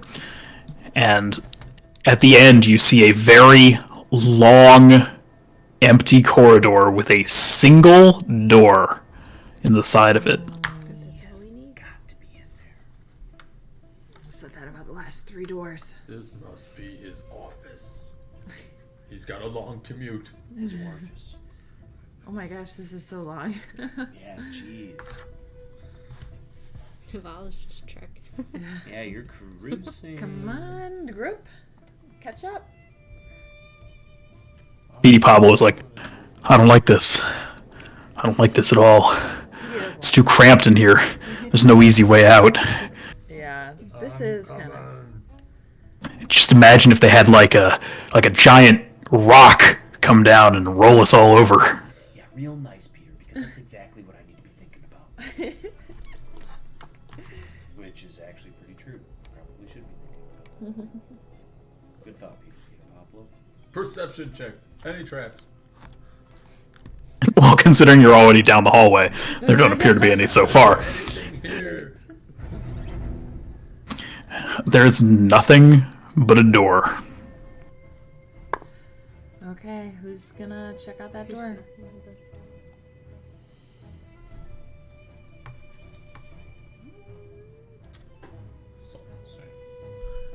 How about one little kick? Was that a kick, or there is an option of someone scurrying under the door? Or something, I'm just saying, you don't need to. Otherwise, we kick it open, that's fine too. I really like the scurrying. Because it worked Wait, out well let me- for us last time. It did? Yeah, but remember we said we have to talk about how we're going to communicate because I couldn't communicate in One squeak animal yes, language. 2 squeaks no. Squeakity squeak. Can you turn out of your mouse form at any I- time that you choose? But she can't turn back then. Right. Yeah. Right. And she's not like Laudna, who has like telepathic. You know, she can't impress things upon us. Do you know who Laudna is, Lucas? No. I can tell you that Vala right now is glowing like a torch as she stands next to the door. We don't need a torch. We got her. That's Well, I mean, this is Alright, clear well, where what we if want to I- go anyway. What? so Let's This is like open endgame. her up. let's open it. Okay, Vala's gonna open the door. She's glowing. She's Yeah, I mean, that'd be scary. I'm feeling it. All set. The door is locked, Oh, the door's but if there's anyone who can open it, it would be you. It would be the thief in the night. Okay. Oh, yeah, pick the lock. Yeah. Disarm, trap, open, lock. Is that what I roll? Am I rolling? Mm-hmm. Yep. Yeah. Okay, she's rolling. Oh. Oh my lord! You aced it! You aced it! That was good. Look at that. That was not an easy lock, too. So instead of kicking the door down, you just slip in there. Your fingers are glowing so you can see right in the keyway. And you see all the tumblers and That's pretty cool. Let's go pick this up. It's precisely... Actually, because of that +2 bonus, you managed to unlock the door. Wow. Otherwise... So the 1926. yeah, that's quality. That's huge. Yeah. the door clicks open, and it swings open, and it reveals... I guess Rondar was right, because it's an office. You have the advantage of stealth, although there's nobody in here. Nobody knows you've entered either. It might be trapped because this is arcane stuff. Well, my perception is garbage. So, You know, I just want to use my wisdom here and perceive. There's a layer of soil covering the floor. And these rough wooden shelves filled with a scattering of tomes and scrolls line the north and the east walls. And there's a rough-hewn desk standing in the center of the chamber. And on that desk is a leather-bound book that is locked with a little leather strap and a key, a little mechanism. You could easily cut it open. It's not a real lock to prevent anyone who wants to destroy it. But it appears to be one thing of note in here. Interesting. Are there any drawers or other openings on the desk? Ooh, I was already in. Oh, it went in. Yes. Tear this place apart. Search Oh, warrant. so we're in here stealth-like. And I'm not even, no one else is in there other than Vala right now. Oh, what am I? Well, check, there's other drawers on the desk. Yeah, you need to. Okay. Do I roll a perception on the desk? Well, what about the? You don't need to roll a perception on the desk. Just do it. Let me just open up the drawers. Open up. Just Yes. You open up one of the large drawers, and you pull it out, and it's like a potted plant. A little sapling springs up in there. The drawer is just full of dirt. That's so strange. It's a strange place. One of the drawers has a quill and some ink wells, and another drawer just has several like scraps of fabric. And one of the drawers has a scroll tube in it. Pick up the scroll. What are this? What's the scroll It's like a document tube. Let's check it out. Check out that tube. Can I open the tube? I'm gonna open the tube and check out those. All right, so gathering around the desk, Vala pops open this tube, and there's not like a magic scroll inside, but there is a scroll. You unroll it on the table, and it turns out to be a map. There aren't many names labeled here. However, you can clearly see an indication of the Sunless Citadel. A journey through a mountain range where there's a star marked there in the middle of that mountain range, and it reads Kundrukar. Does anybody know what this word is? Means? I will give Jovan the history roll on this one with advantage for reasons that should become apparent if you succeed. Because I'm the oldest. No. Because you live in the mountains. I do live in the mountains. I lived in the mountains. 11 plus... You have no history, so just 11. but roll with advantage. I roll with advantage. 15! Ooh. Okay. I got it. So 15 isn't enough to tell you about the place, but you do know that Kundrukar is actually a dwarven name. Dwarven. And you know it to be the name of some kind of dwarven fortress. Dwarven fortress. I've never been there. I've heard of it. Kundakar. Okay. Alright. Kundakar. Beautiful. Dwarf. What was it? Safe. Fortress. Fortress. Dwarven city. Kundakar. Kundakar. Kundrukar. Kundrukar. Now the real question is, can you open up that little locked Little journal? satchel piece. You just take that. Well, the journal he said was not locked to keep anyone out, right? Oh, what I'm saying is it's locked, but anybody with like a knife could just cut it open because it's like one of those leather sort of diaries you'd buy at the store. Yeah, kind of a key. I'm gonna cut open that journal. All right. The scroll, cut open the journal. Cut that map. So you slice the leather strap holding it shut, and it cracks open, and it appears to be a journal. Indeed, it appears to be Belak's journal. A lot of the pages are just full of strange, unintelligible nonsense, events that are completely ordinary leading up to the more extraordinary as you flip through the pages towards the end, where you find a very interesting, most recent diary entry that reads as follows. The spreading seeds of the Gulthias tree have proven to be a most useful tool in my quest to build an army. The power to animate the twig blights has allowed me to grow my rank with each passing day.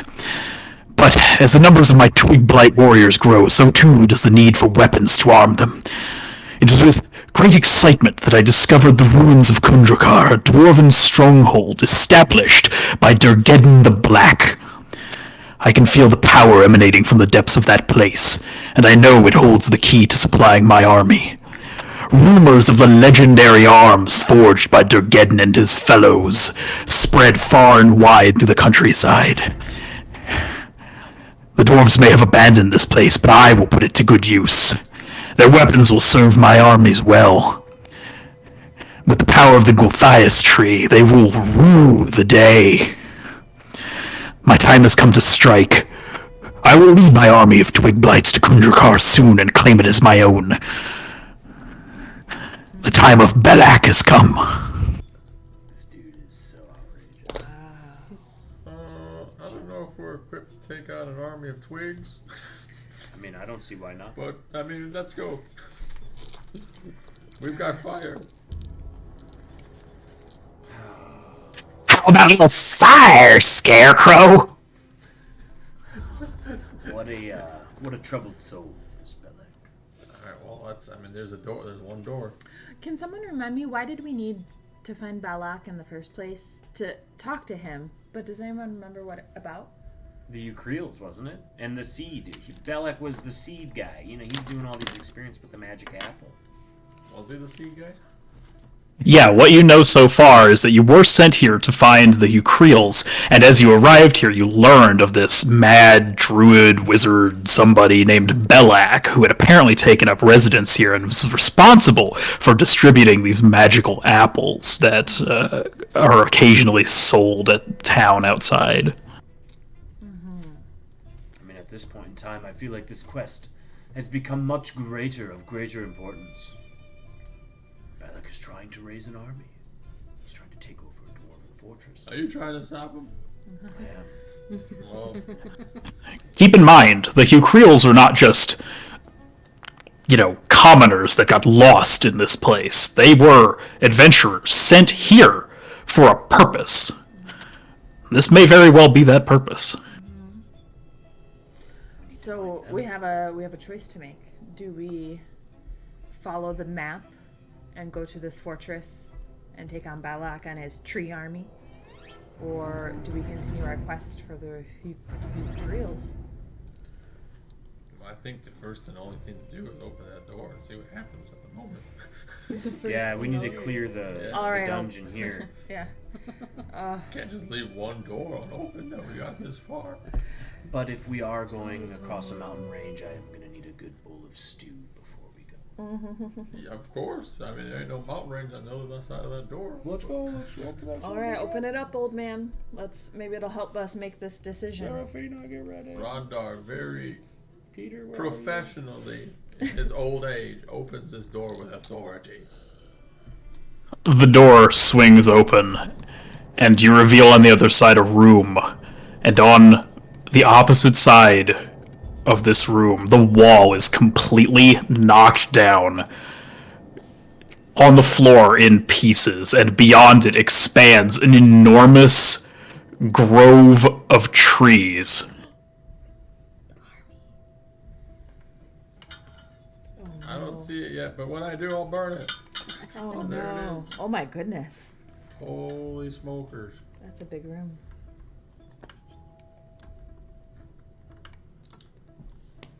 Oh my! Holy cats.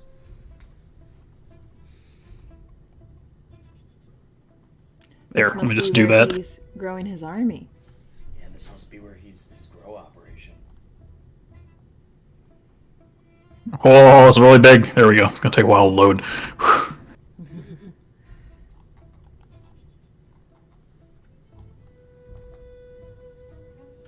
So, spreading out before you is this enormous chamber. Oh my goodness, that's huge. Luminescent fungus on the walls. The high roof looms over this twilight grove of sickly briars, bushes, saplings and other woody plants. Ruined walls and hollow towers protrude from the briars. It's a little sizable. Why don't you give me perception checks, please? At least Rondar, Jovan, and Serafina, maybe Vala. 6. Oh, hey, don't count Vala out. She just got an 18. So. Nice. 15. What'd you get? 9. It's not bad. Better than a 6. All right, wow. So you've all done really great, and so everybody, as you enter this room, you can immediately see two things. The first, in the distance, above all of these blighted trees and withering shrubs, is this large tree with black leaves. You see the canopy of it poking above all of these others. It looks so incredibly distinct, it can only possibly be the Gulthias tree. And in the distance, in the woods, your eyes catch signs of movement. And you see these large branch creatures just shambling through the woods for moments before they stand stationary and seem to vanish instantly into the thickets. The second thing you see is a group of goblins that turn to look at you as you enter the room and point their bows at you. They're protecting the army. They are protecting the army. You just had to open that effing door. They're protecting the little twiglings. Yeah, they can't be that much trouble. I use twigs to cook marshmallows on. Who kill them? We're not equipped to take on an army right now. Use twigs for chopsticks. Do you see the size of that room? Who knows Is what this- else is going to come to Is life? that what was the name of the tree? The gold. Is that this one right here? The Gulthias tree. And there's only one of those gold thighs trees. So the journal made explicit reference to the Gulthias tree, and it said the spreading seeds of the Gulthias tree. You don't know what that means. I mean, we got. Oh, I think we got, so it sounds like from the journal, he's making his army from this Gothias tree. Yep. From the one Gothias It tree. sounds like it. I would like to take my. I discuss it with the group here, but I'd like to take my torch, run to the Gulthias tree, and set that thing ablaze. It's pretty far down there. Belak would surely come if his prized possessions set aflame. Oh, I agree. We gotta make it to the tree. There's a long way to the tree with goblins You around. never know how many goblins are. It's a long way to the tree if you want to rock and roll. Somebody could light their arrow on fire and shoot it. And the first problem with that is the goblins immediately in your way who point their arrows at you and say, in Goblin, and then they're like, one of them looks at the other one, it's like, you stupid, they don't speak Goblin! What you do here? What you do here? I'm a little lost. We're lost. Oh yeah, we've been traveling for days. Help us, help us. Put your bows down. I'm looking for two guys. Oh, so go ahead and somebody who considers them the face, go ahead and roll that sweet diplomacy. It's not called diplomacy. It's called persuasion. I'll roll persuasion. Oh, persuade him. I don't have no persuasion. Oh, he has +5 on it. Yeah, there you go. Oh, well. 7 didn't help. Let's see. Let me go ahead and roll wisdom on these goblins. Ooh. Okay. They hesitate. They look at you. They look back at each other. They're like, who do you look for? The two guys. I think they're walking around, We're maybe for lost. Belloc. We're for Belloc. Yeah. What? We're looking for Belak. We're looking for the Ukrainians. Yeah, but we're looking for Belak. We're looking for two travelers. They're called the Ukrainians. We work for Bellic. You know, no big we deal. work for Bellic. Maybe you've heard of him. The goblins look at each other. They like. And when they turn back to you and they're like, "Oh yes, yes, we know where they are. Come with us." That would be beautiful. Thank you so much. Bellic will be most pleased. All of us will come with. The whole gang. Jump. We're all cruising in. And they all they put their bows away.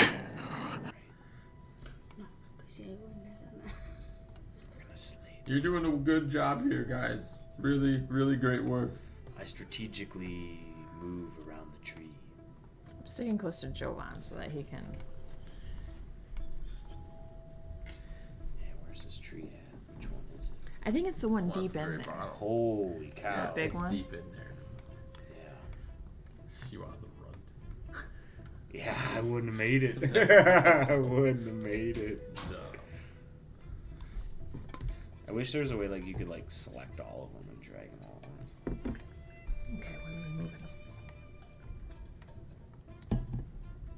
Lucas is sent something up here, I can tell. So, Right. Mr. Goblin, tell us how are things down in the grove here? Oh yeah, they're fantastic. Yeah, that couldn't be better. Couldn't be better. We're so glad to have you. Oh no. You are very, very. What is the word that I'm Too looking for? accommodating. Yes, you are very accommodating. yeah, Yes. You can call me magnanimous. Really magnanimous. I am Joe. Magnanimous. I can't wait to introduce you, my benefactors. I'm kind of getting sketched out, guys. We'll just remember here, magnanimous, that we're here for Belak, not you.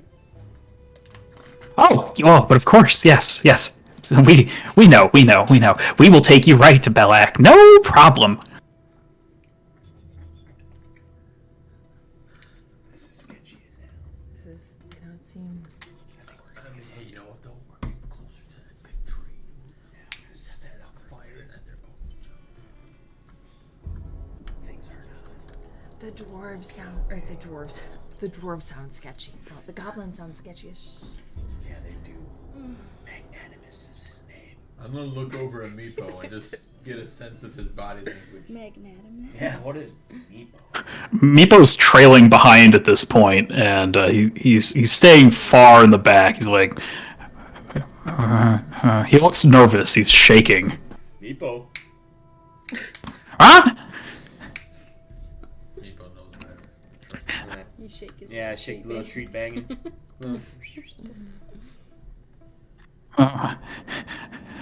Everybody roll perception. oh shit. I knew something's not right.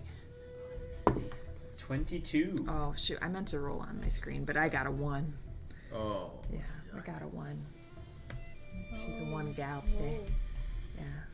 I got 18. Good job. Oh, No, thank Serafina, you. tell 22. us. Good job. Ooh, good. Very perceptive. So with a 22, Jovan, I see you're like trailing in the back a little bit. So You know, maybe you're the only one who happens to see this, but one of the trees up ahead has one of these twig creatures sort of standing next to it. It's so indistinguishable from just a bunch of branches when it's not moving, but you see it move just the slightest bit as it sort of turns to look towards everybody. And you don't just notice that, you notice more of them all surrounding the group as the goblins have led everybody into the center of them. everybody, I would like. I just look towards Erky Timbers and just kind of like mouth to him, like, what's going on? What do you see? Hey, now remember, goblins, friends. Now, this is getting a little spooky for me. And when I get scared, I have a strange ability to burst in flames and spread fire everywhere.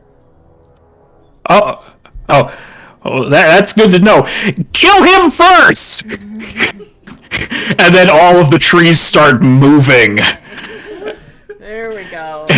And I need... Knew it was a trap. I'll blow up, I swear. He can't help it. You need to calm him down. Oh my gosh, look at all the You need trees. to de-escalate. Oh, look at all of them. Oh, they all popped up. Oh, it's too late for that. I need initiative Run. Oh, no initiative. for the clash in the grove. Ah, no. They're gonna spank us. Welcome to the Thunderdome. Oh, gosh. Oh, they're all gonna get cracks at us. I will actually roll Erky Timber's initiative. Oh, I shouldn't have done that. He got a 1. Not good. We're gonna get it. Oh. And Meepo gets a 7. Yuck.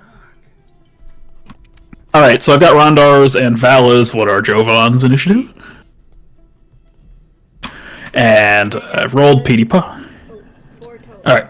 4 total from Seraphina. You look like a Seraphina. So, this is going to be reasonably bad. So here's how this is going to work. We've got a surprise round here, during which only the Twig Blights go. The Twig Blights and Jovan, who has seen them. So, out of nowhere, just like trees that weren't even there before, they just step out of the darkness and they take swings at Vala, who's like right next to one. Yeah. So this is going to be with advantage. They do kind of look like little Yeah, they do. That's a hit. Okay, well, only 2 points of damage for Vala. Not bad. 2. Got it. Twig Blight number 2 runs up towards Rondar.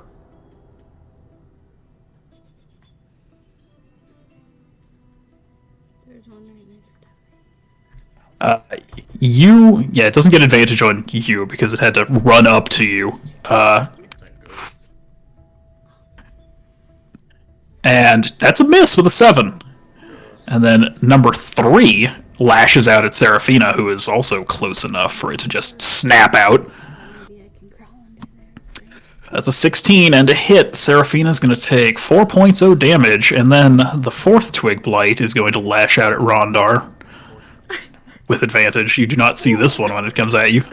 That's a dirty 20 That's where you bust out those scrolls. for 3 points of damage. Alright.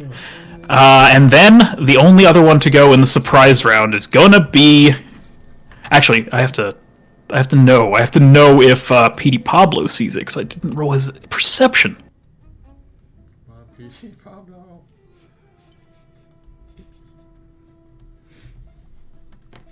Oh, you got a natural 20 on his perception. Perfect. Oh, heck. So, dang, totally skipped him, but let's go ahead and say Petey Pablo in the surprise round is like, oh no! And he pulls out his Sacred Flame, like, the trees are alive! And he Sacred Flames number 1, who rolls a 12 and fails. Alright. So he cooks it. Ooh, 6 points of damage, just fries it dead. Oh, instant. Okay. Alright. These things, Alright. man, these things aren't very. Oh, thanks for going after mine. Alright. I am actually going to give Vala those 2 hit points back. Because Petey Pablo did roll high initiative. Alright, Jovan, you are the only other one to go in the surprise round. So I bum rush, Tunerator in both hands, the tree Twig Blight right in front of Seraphina. I'm going to do the same thing that I did with the Bugbear. And I'm going to yell, "You are a blight." Why, yes, I am. And that would be a 17. That is a hit. Because it's +3, right?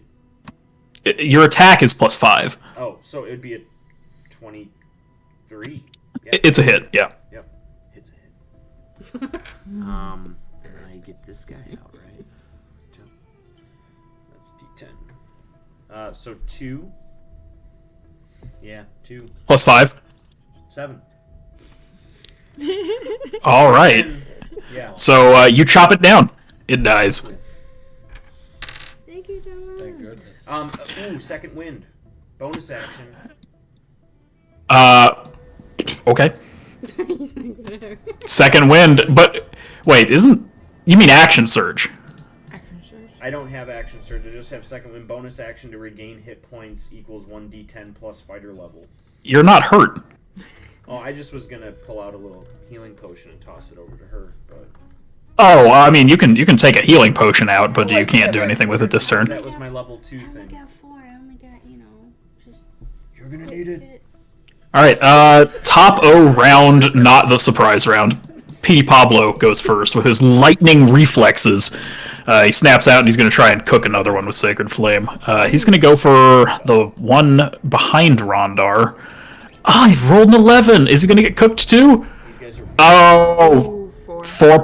Wow, even with minimum damage, still cooked the Twig Blight. perfect. Nice. All right, so burns that one away, easy peasy. Twig Blight number 2 is going branch to hand with Rondar. Natural 1. All right, these Twig Blights are not the most impressive specimens, I must say. Goblins, though, they've got their bows, and they're just going to all draw their bows and just open fire on the back rank. Shot at Seraphina. 15's a hit. Seraphina is going to take 7 points of damage. Goblin 2, shot at PD Pablo. 12 is a miss. Goblin 3, shot at Jovan. 10 is a miss. Goblin 4, shot at Meepo. Natural 20, critical hit on Meepo with the short bow. Almost maximum damage. 13 points of damage puts Meepo straight down. He was 1 point of damage short of instantly dying. Healing potion. Instantly died. If you take damage equal to or higher than twice your max hit points, you don't get death saves. You just die. Meepo has 14 hit points. He took 13 damage. Do something. Vala. I'm gonna. I think. Okay. Slither my way over to him. and Okay, share what do I my wanna healing do? potion. You're so kind. I want to throw my javelin at one of these goblin number 1. Can I throw my javelin? Absolutely. Yeah. Okay, here we go. Wow. Goblin number 1. Really? Oh, bam! Yeah, look at that. Oh, returning the favor. Nice job. What is the damage for a javelin? Beautiful. All right, just straight to. Okay, so that's +1 as well. All right, so you did on Goblin number 1. You said. Goblin number 1, yeah. All right, with the +1, that is Xaxes, and he drops dead. Yes. Perfect. That helps. Goblin. Absolutely. These guys are nothing. That javelin. Bag of potato chips. Oof. Yeah, they're little glass cannons with their bows. Jovan. My Seraphina. turn again. Seraphina. Goblin number 1 was the one. Yeah, yep. Okay. I got it. I just So at this point in time, weakly just. I'm going to. I get 30, I think, movement speed. 25. Okay. I run to the nearest twig dude next to Rondar, and I do a slide in like all the others. Point that tunerator at that gut. Chippity choppity. We have a 19. That'll do it. And Take them down. Roll that beautiful bean footage. 8 plus Oh, I missed 3. those. We have an 11. 8 plus. Remember, your attack is +5 damage. So, all right, Chop. You once again obliterate this twig blight. Perfect. Like for CD Jerry. It's Meepo's turn. Meepo is dying. Meepo's gonna roll a death save. Meepo has failed his death save. All right, so he is slowly bleeding out. It is now Rondar's turn.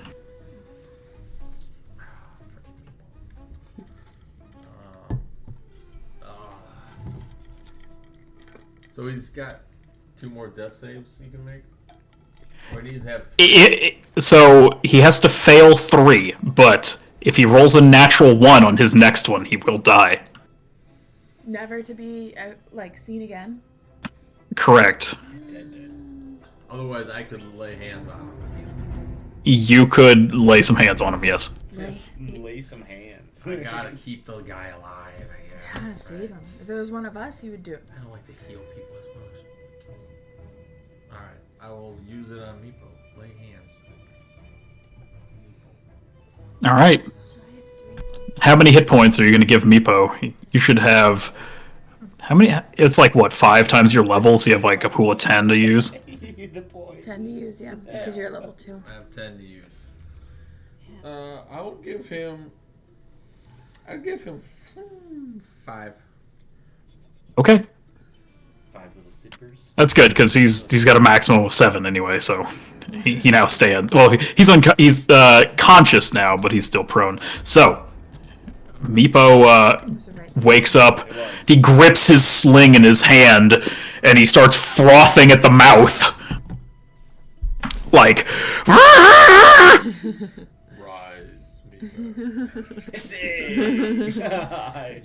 and you just see this screaming bloody fury in Meepo's eyes as he opens up. They're like red and bloodshot because he just got hit with an arrow and lost quite a lot of blood, but he is so incredibly pissed that there is this just white rabies like froth coming from his mouth, and just he stands up like, oh. It is Seraphina's turn. Took it down. Yeah, dude. We gotta keep him with us. Well, Seraphina is weak with only 3 points of life left, so she rolls to her back and takes out the healing potion that Jovan chucked in her, and wiggles the cork with her little finger and sucks on it like a bottle. She's really hurt. Yeah, like Boss Baby in this Boss Baby in his passy. I'm sure you have. Yeah, bro. Alright, so you're gonna pop a healing potion. Pop the healing potion. 2d4 plus 2. The triangles.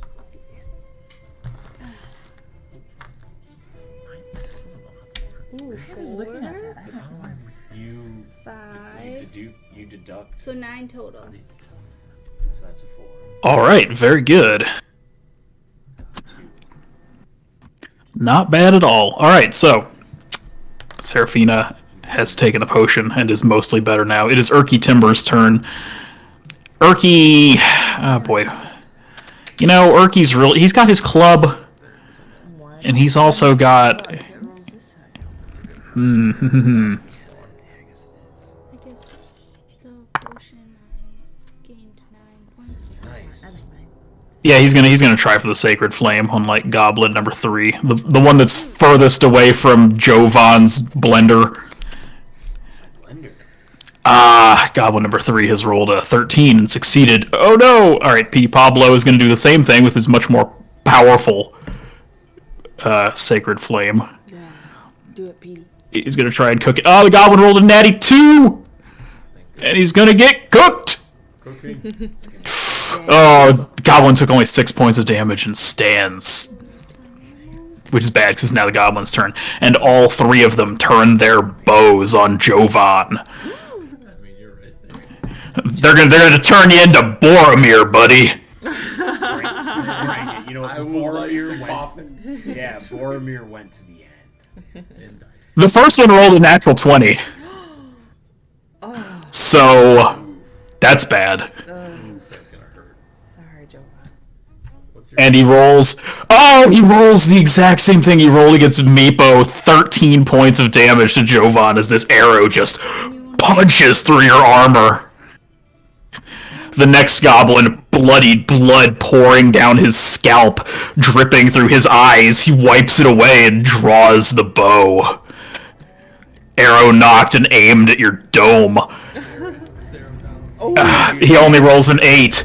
Blood gets in his eye, the arrow goes wide. Third goblin, drawing his bow, fires at Jovan again. Natty 18 for a total of 22 is a hit. Another arrow has hit the Jovan. 7 points of damage. I'm totally incapacitated. Jovan is clinging to life with 1 hit point right now. Oh, dang. Great struggle. And my last word is bad. You can't even say a whole word. Yeah, I can't do nothing. And as all of them do this, they use their bonus actions to dash, and they immediately... actually, they don't even need to do that. They haven't used their movements. They run back out of reach of Jovan. They are afraid of me. These turds. Staying out. Freaking goblins are annoying. They draw their bows once again at Jovan. Alright, so that's going to bring us to Vala. Dang. Okay. My javelin can't reach that. Like, can't reach any of them? I mean, you can run forward and then turn. How far can you throw a javelin? Yeah, how far can it? You can throw a javelin 30 feet or up to 120 feet with disadvantage. Oh, he's 35 feet away. You can step up and throw it. Okay, yeah, I'll have to move. To the right here. Then you could take him out, and you'll have these two able to target you yet either. You know, you can stay out of range of those two. Like, move over here? Yeah. Like, right there? Sure. Okay, I'm gonna move here, and then I'm gonna throw my javelin. Alright. May the odds be ever in your favor. Oh, no. The javelin just goes wide. Dang it. Stabs into the ground next to the goblin. The goblin's like there. He's got 1 hit point. There's blood pouring down his face. He sees the javelin like fly right past his face. He doesn't even flinch. He's just still knocking his arrow and drawing it towards Jovan. Dang it. Dang, they got bloodlust for me. It's your turn, Jovan. What do I gotta roll? What's the death save? Is it... You're not unconscious. You have 1 hit point. Oh, snap. But, I mean... You yet stand, hero. With 2 arrows in you. Take him out. I run to this one. Oh no, I miscalculated. You can still reach him. Or should I say he miscalculated? Nice. Yeah. And I'm just... Or maybe it was a trap. Just stumble it. Yeah, dude. 16 plus 5. My God. Oh yeah, you got it. All you need is that. Oh, that's... Now you just need to roll a 2 or better. 5 plus 5. Alright, so you chop down Goblin 4 in 1 strike. 2 arrows in him. Chops them. Yeah, and I'm just like, they're sticking out of me. And blood spurting out, and I'm Pure still adrenaline. frozen. Yeah, pure Yeah, but then adrenaline. you're standing. Right there. Yeah, I'm wincing. Meepo's turn. He stands up. He's got this bloodlust in him. He screams in this furious rage, Thank and you. he runs. Been giving you treats this whole time for some... He's, let's see, he's got 30 feet of movement on him. He runs up, he's got his sling in his hand, he's twirling it around over his head. He comes here to a skidding stop, and he just launches that shit straight forward at Goblin 3. Let's see if he can pull it off. Oh, it's a 12. He misses. Too bad. Dang it. That's tough. Good try, Meeps.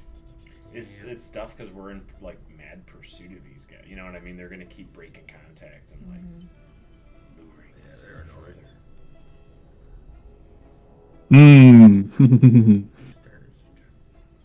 That's going to be Rondar's turn.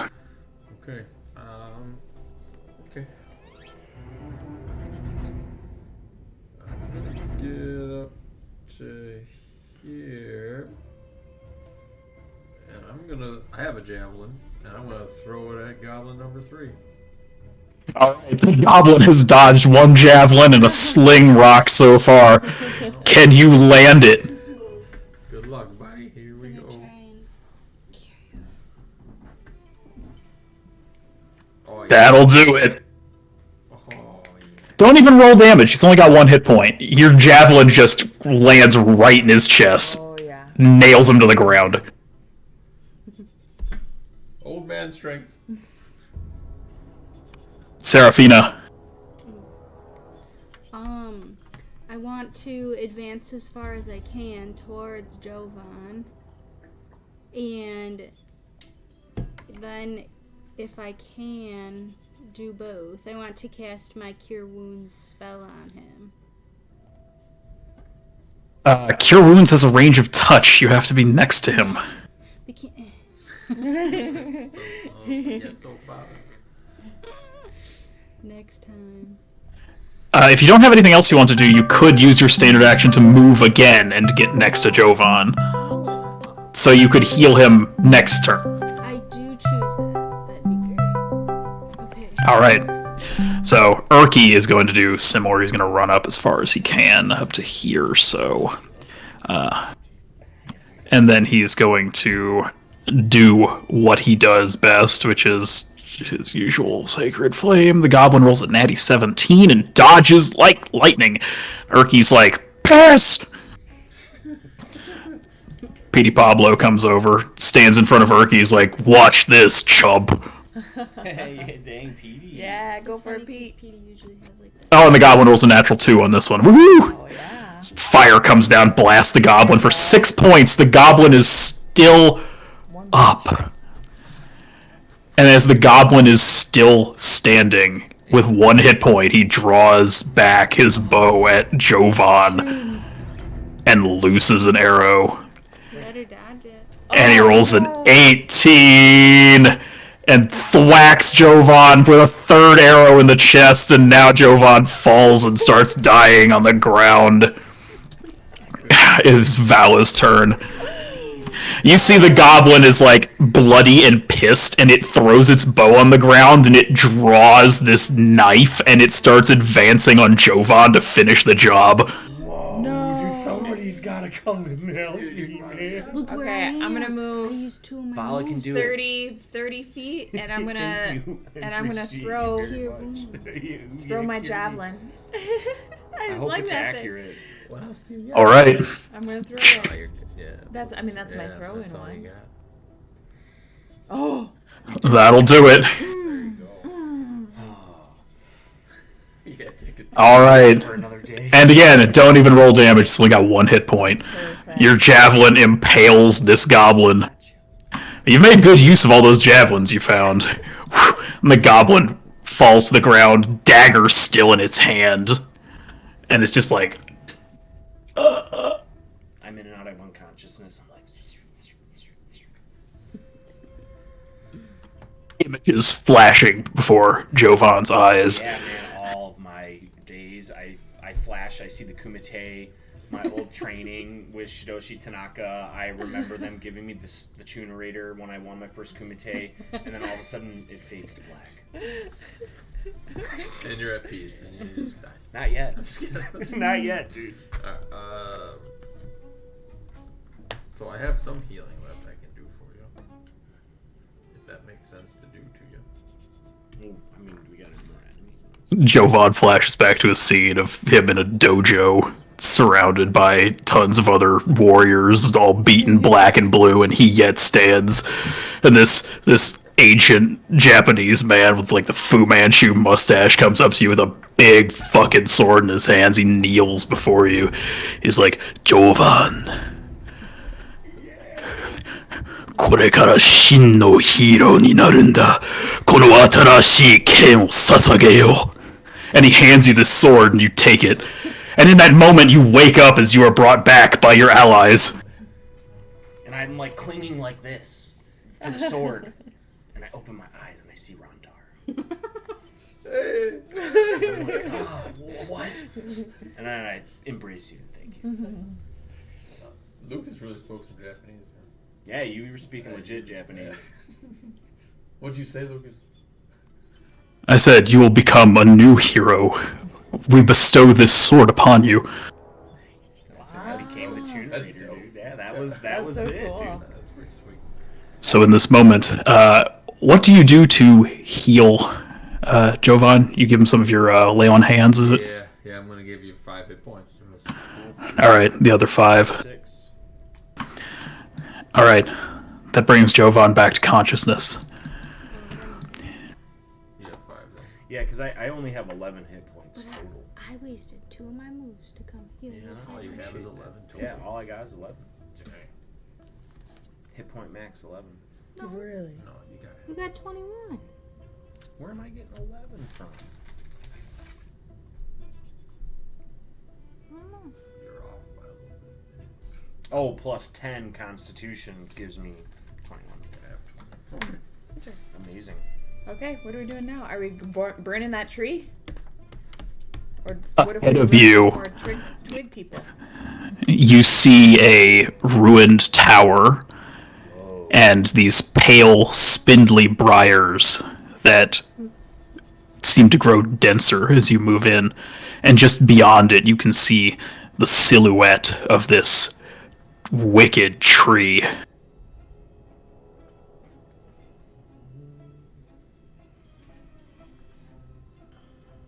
You can tell that you are just within spitting range of the Gulthias tree.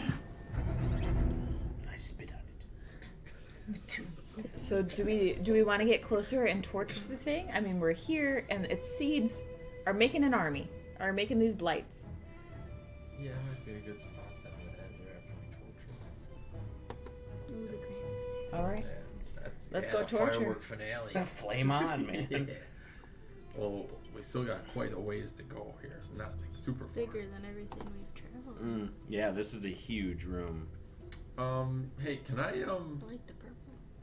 Yeah, it's kind of pretty. text fiend? Can I use my divine sense?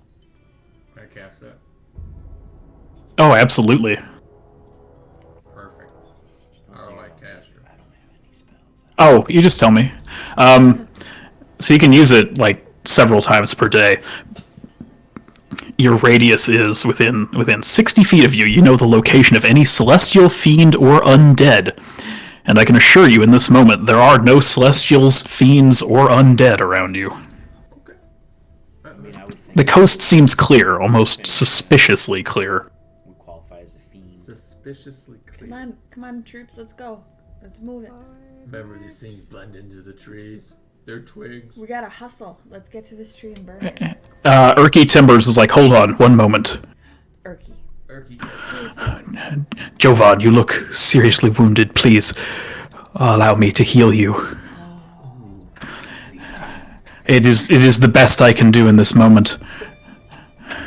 And he is going to cast Cure Wounds on Jovan. Ooh, he's going to roll a 7 and cure you for 9 points. yeah, that's pretty nice. So and I have a scroll of fairy fire. 7 plus 9. 14. 7 plus Fairy Fire does not light things on fire. Dang it. That sounded like it was. Fairy Fire is sparkling glitter stuff that basically reveals things that are invisible and makes things easier to hit. Talking about the scroll that you got? Yeah, What well, about a because scorching ray? with Scorching Ray, would that light up this tree? Quite possibly. It's worth noting that in general, trees don't like to burn because they're full of water. So, you know, it's not quite easy to just light a tree on fire if it's healthy. Okay. I feel like you would probably know this, but as you approach this grove, Approach it with me. Why are you guys just letting me go? Let's go, group. We're trying to light this tree up. So we can... so Vala and Serafina, hold on, you are all approaching this grove. Oh, we're And as you enter this ruined tower and you look out the other side, you see there's a crack in the wall, and you can see through it. And there's this walled clearing here among the briars. The walls are about 20 feet high, which is less than half the height of the ceiling here. And there are several varieties of plants growing around the perimeter, including a few suspicious-looking saplings, but their importance pales before that of which stands at the center of this courtyard.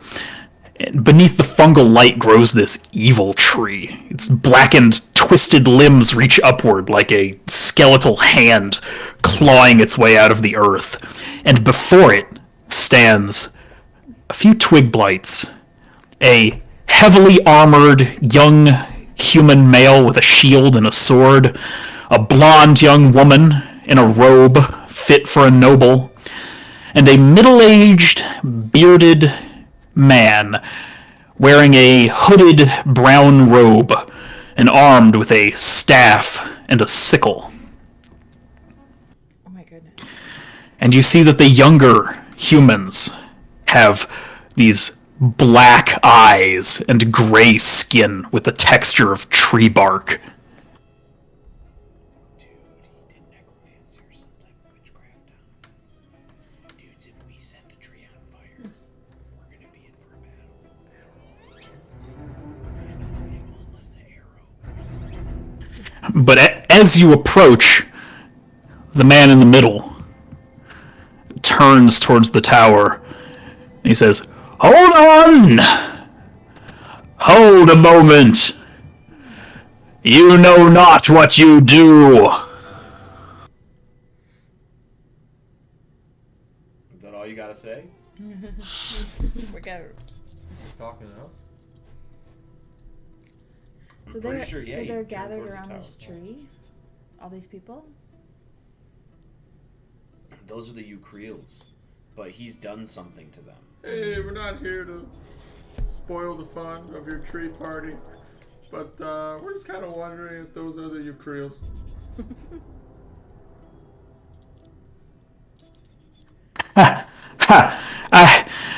Yes, indeed they are. What of it? Oh, well, they were, just friends of mine, and kind of figured I'd just say hi to them real quick. Oh, no. They are friends of mine now. There is no need for you to be here. Leave this place before you disrupt everything. Sir, excuse me. Can't your friends be our friends? And if you really want a disruption, you're gonna resolve this with us amicably. So they're by the tree. Sir, and may But I of also course. add, I killed the dragon, And the I killed the Heroes are in bugbear. tree, multiple like Scalion and the tree. gobos. I've killed everyone that's come across my path so far. I would love nothing more than to resolve this amicably. But I fear you do not know what it is you interfere with.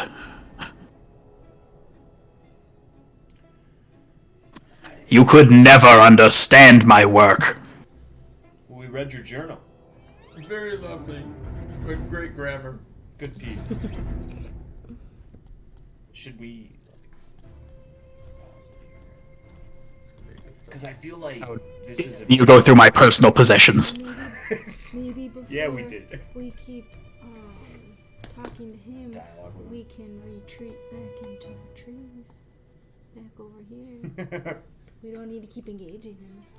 Well, I feel like that's already. I feel like you might pursue us. Yeah, to right. some extent. What I'm thinking is Fair. we end the night here, and then we can continue dialogue with him when we, you know what I'm saying, we pick it back up. Like not do a long rest. Well, yeah, Right, I you don't can't think that really we're get out gonna of be. this situation. Yeah, I Yeah. think it sounds like he either. May we ask you, Belek? Can we have a long rest? Yes. If we walk out of here, will you pursue us, or what say you? Say we take your advice and leave. You would be fools to think I would let you leave here alive. We'll just pause. Yeah, we need to. Throw down your arms. Throw down your arms. I can't. Give up the fight. I don't have any nerves. We might have to give up for the night. We have people that are Yeah. very tired. Yeah, I think that's like. Is it possible, Lucas, to pause here and like we can't do a long rest, but we can pause and then pick it back up next time? Yeah. Like he's not gonna let you go walk away and take a long rest. Yeah, This is a good so it spot. wouldn't be a long rest, but it would just be like a pause. Where are you at? Yeah. I gotta Okay. agree. Yeah, we can end the session here Okay. and pick up next time on that bombshell. Important meeting that we're having, and I'm so tired. I can't really focus on what to say. And it's getting right it's now. getting better. It's getting really. Oh no, that's more than understandable. I was planning on hanging it up here anyway, Okay. whether or not we had the talk first. But all right. We'll see you next week, Belly. Just hold on. Bellic just Dio. Oh, very well. I'll wait. Yeah, I have some laundry to do. Thank you, Belly. You know, I just got new washer and dryer Because myself. the next, I think the next one we had was February 10th. Marissa and I said February 10th. You want her? You want to check if that's good with? Thank you. Be good for that. February 10th. February 10th. Can you do February 10th? Or at least just think about it. Let us know if you got something going on or not. Yeah, you don't have to decide right now, but that's kind of the next one we had roughly planned, if that was okay. Yeah, absolutely. I'm open then. Okay. It really depends when like my other group of friends wants to get together for games, but we have a session next week, so there's a pretty good chance I'll be open on the 10th. We'll see. Okay. Hey, this is getting cool. Yeah, that's good fun. I'm excited. We found everyone we were looking for just now. But I'm just too tired to go on. And we can, I think, be fairly flexible on days, too. I think, so it doesn't have to be a Friday, at least for us. True. Yeah, if it ends up being like a Saturday or something, that's fine. I'm generally available any day except Tuesday and Thursday. So yeah. Well, Okay. thanks I again, think Lucas. that's Yeah, right. thanks, Lucas. Yeah. Something happened with that. Tuesdays were good you know, until you're, he it's moved. not for Didn't we nothing. do that for a little while? Yeah. that's Definitely something enjoying it happened. now. It's man. good times. Yeah, this is exciting. Thank you, Lucas. Thank you. Absolutely. You'll have a good one. Alright, see you, buddy. Bye, Lucas. Bye, Lucas. Dang, dude, I can't wait to open this bell. See, I just don't like it when they get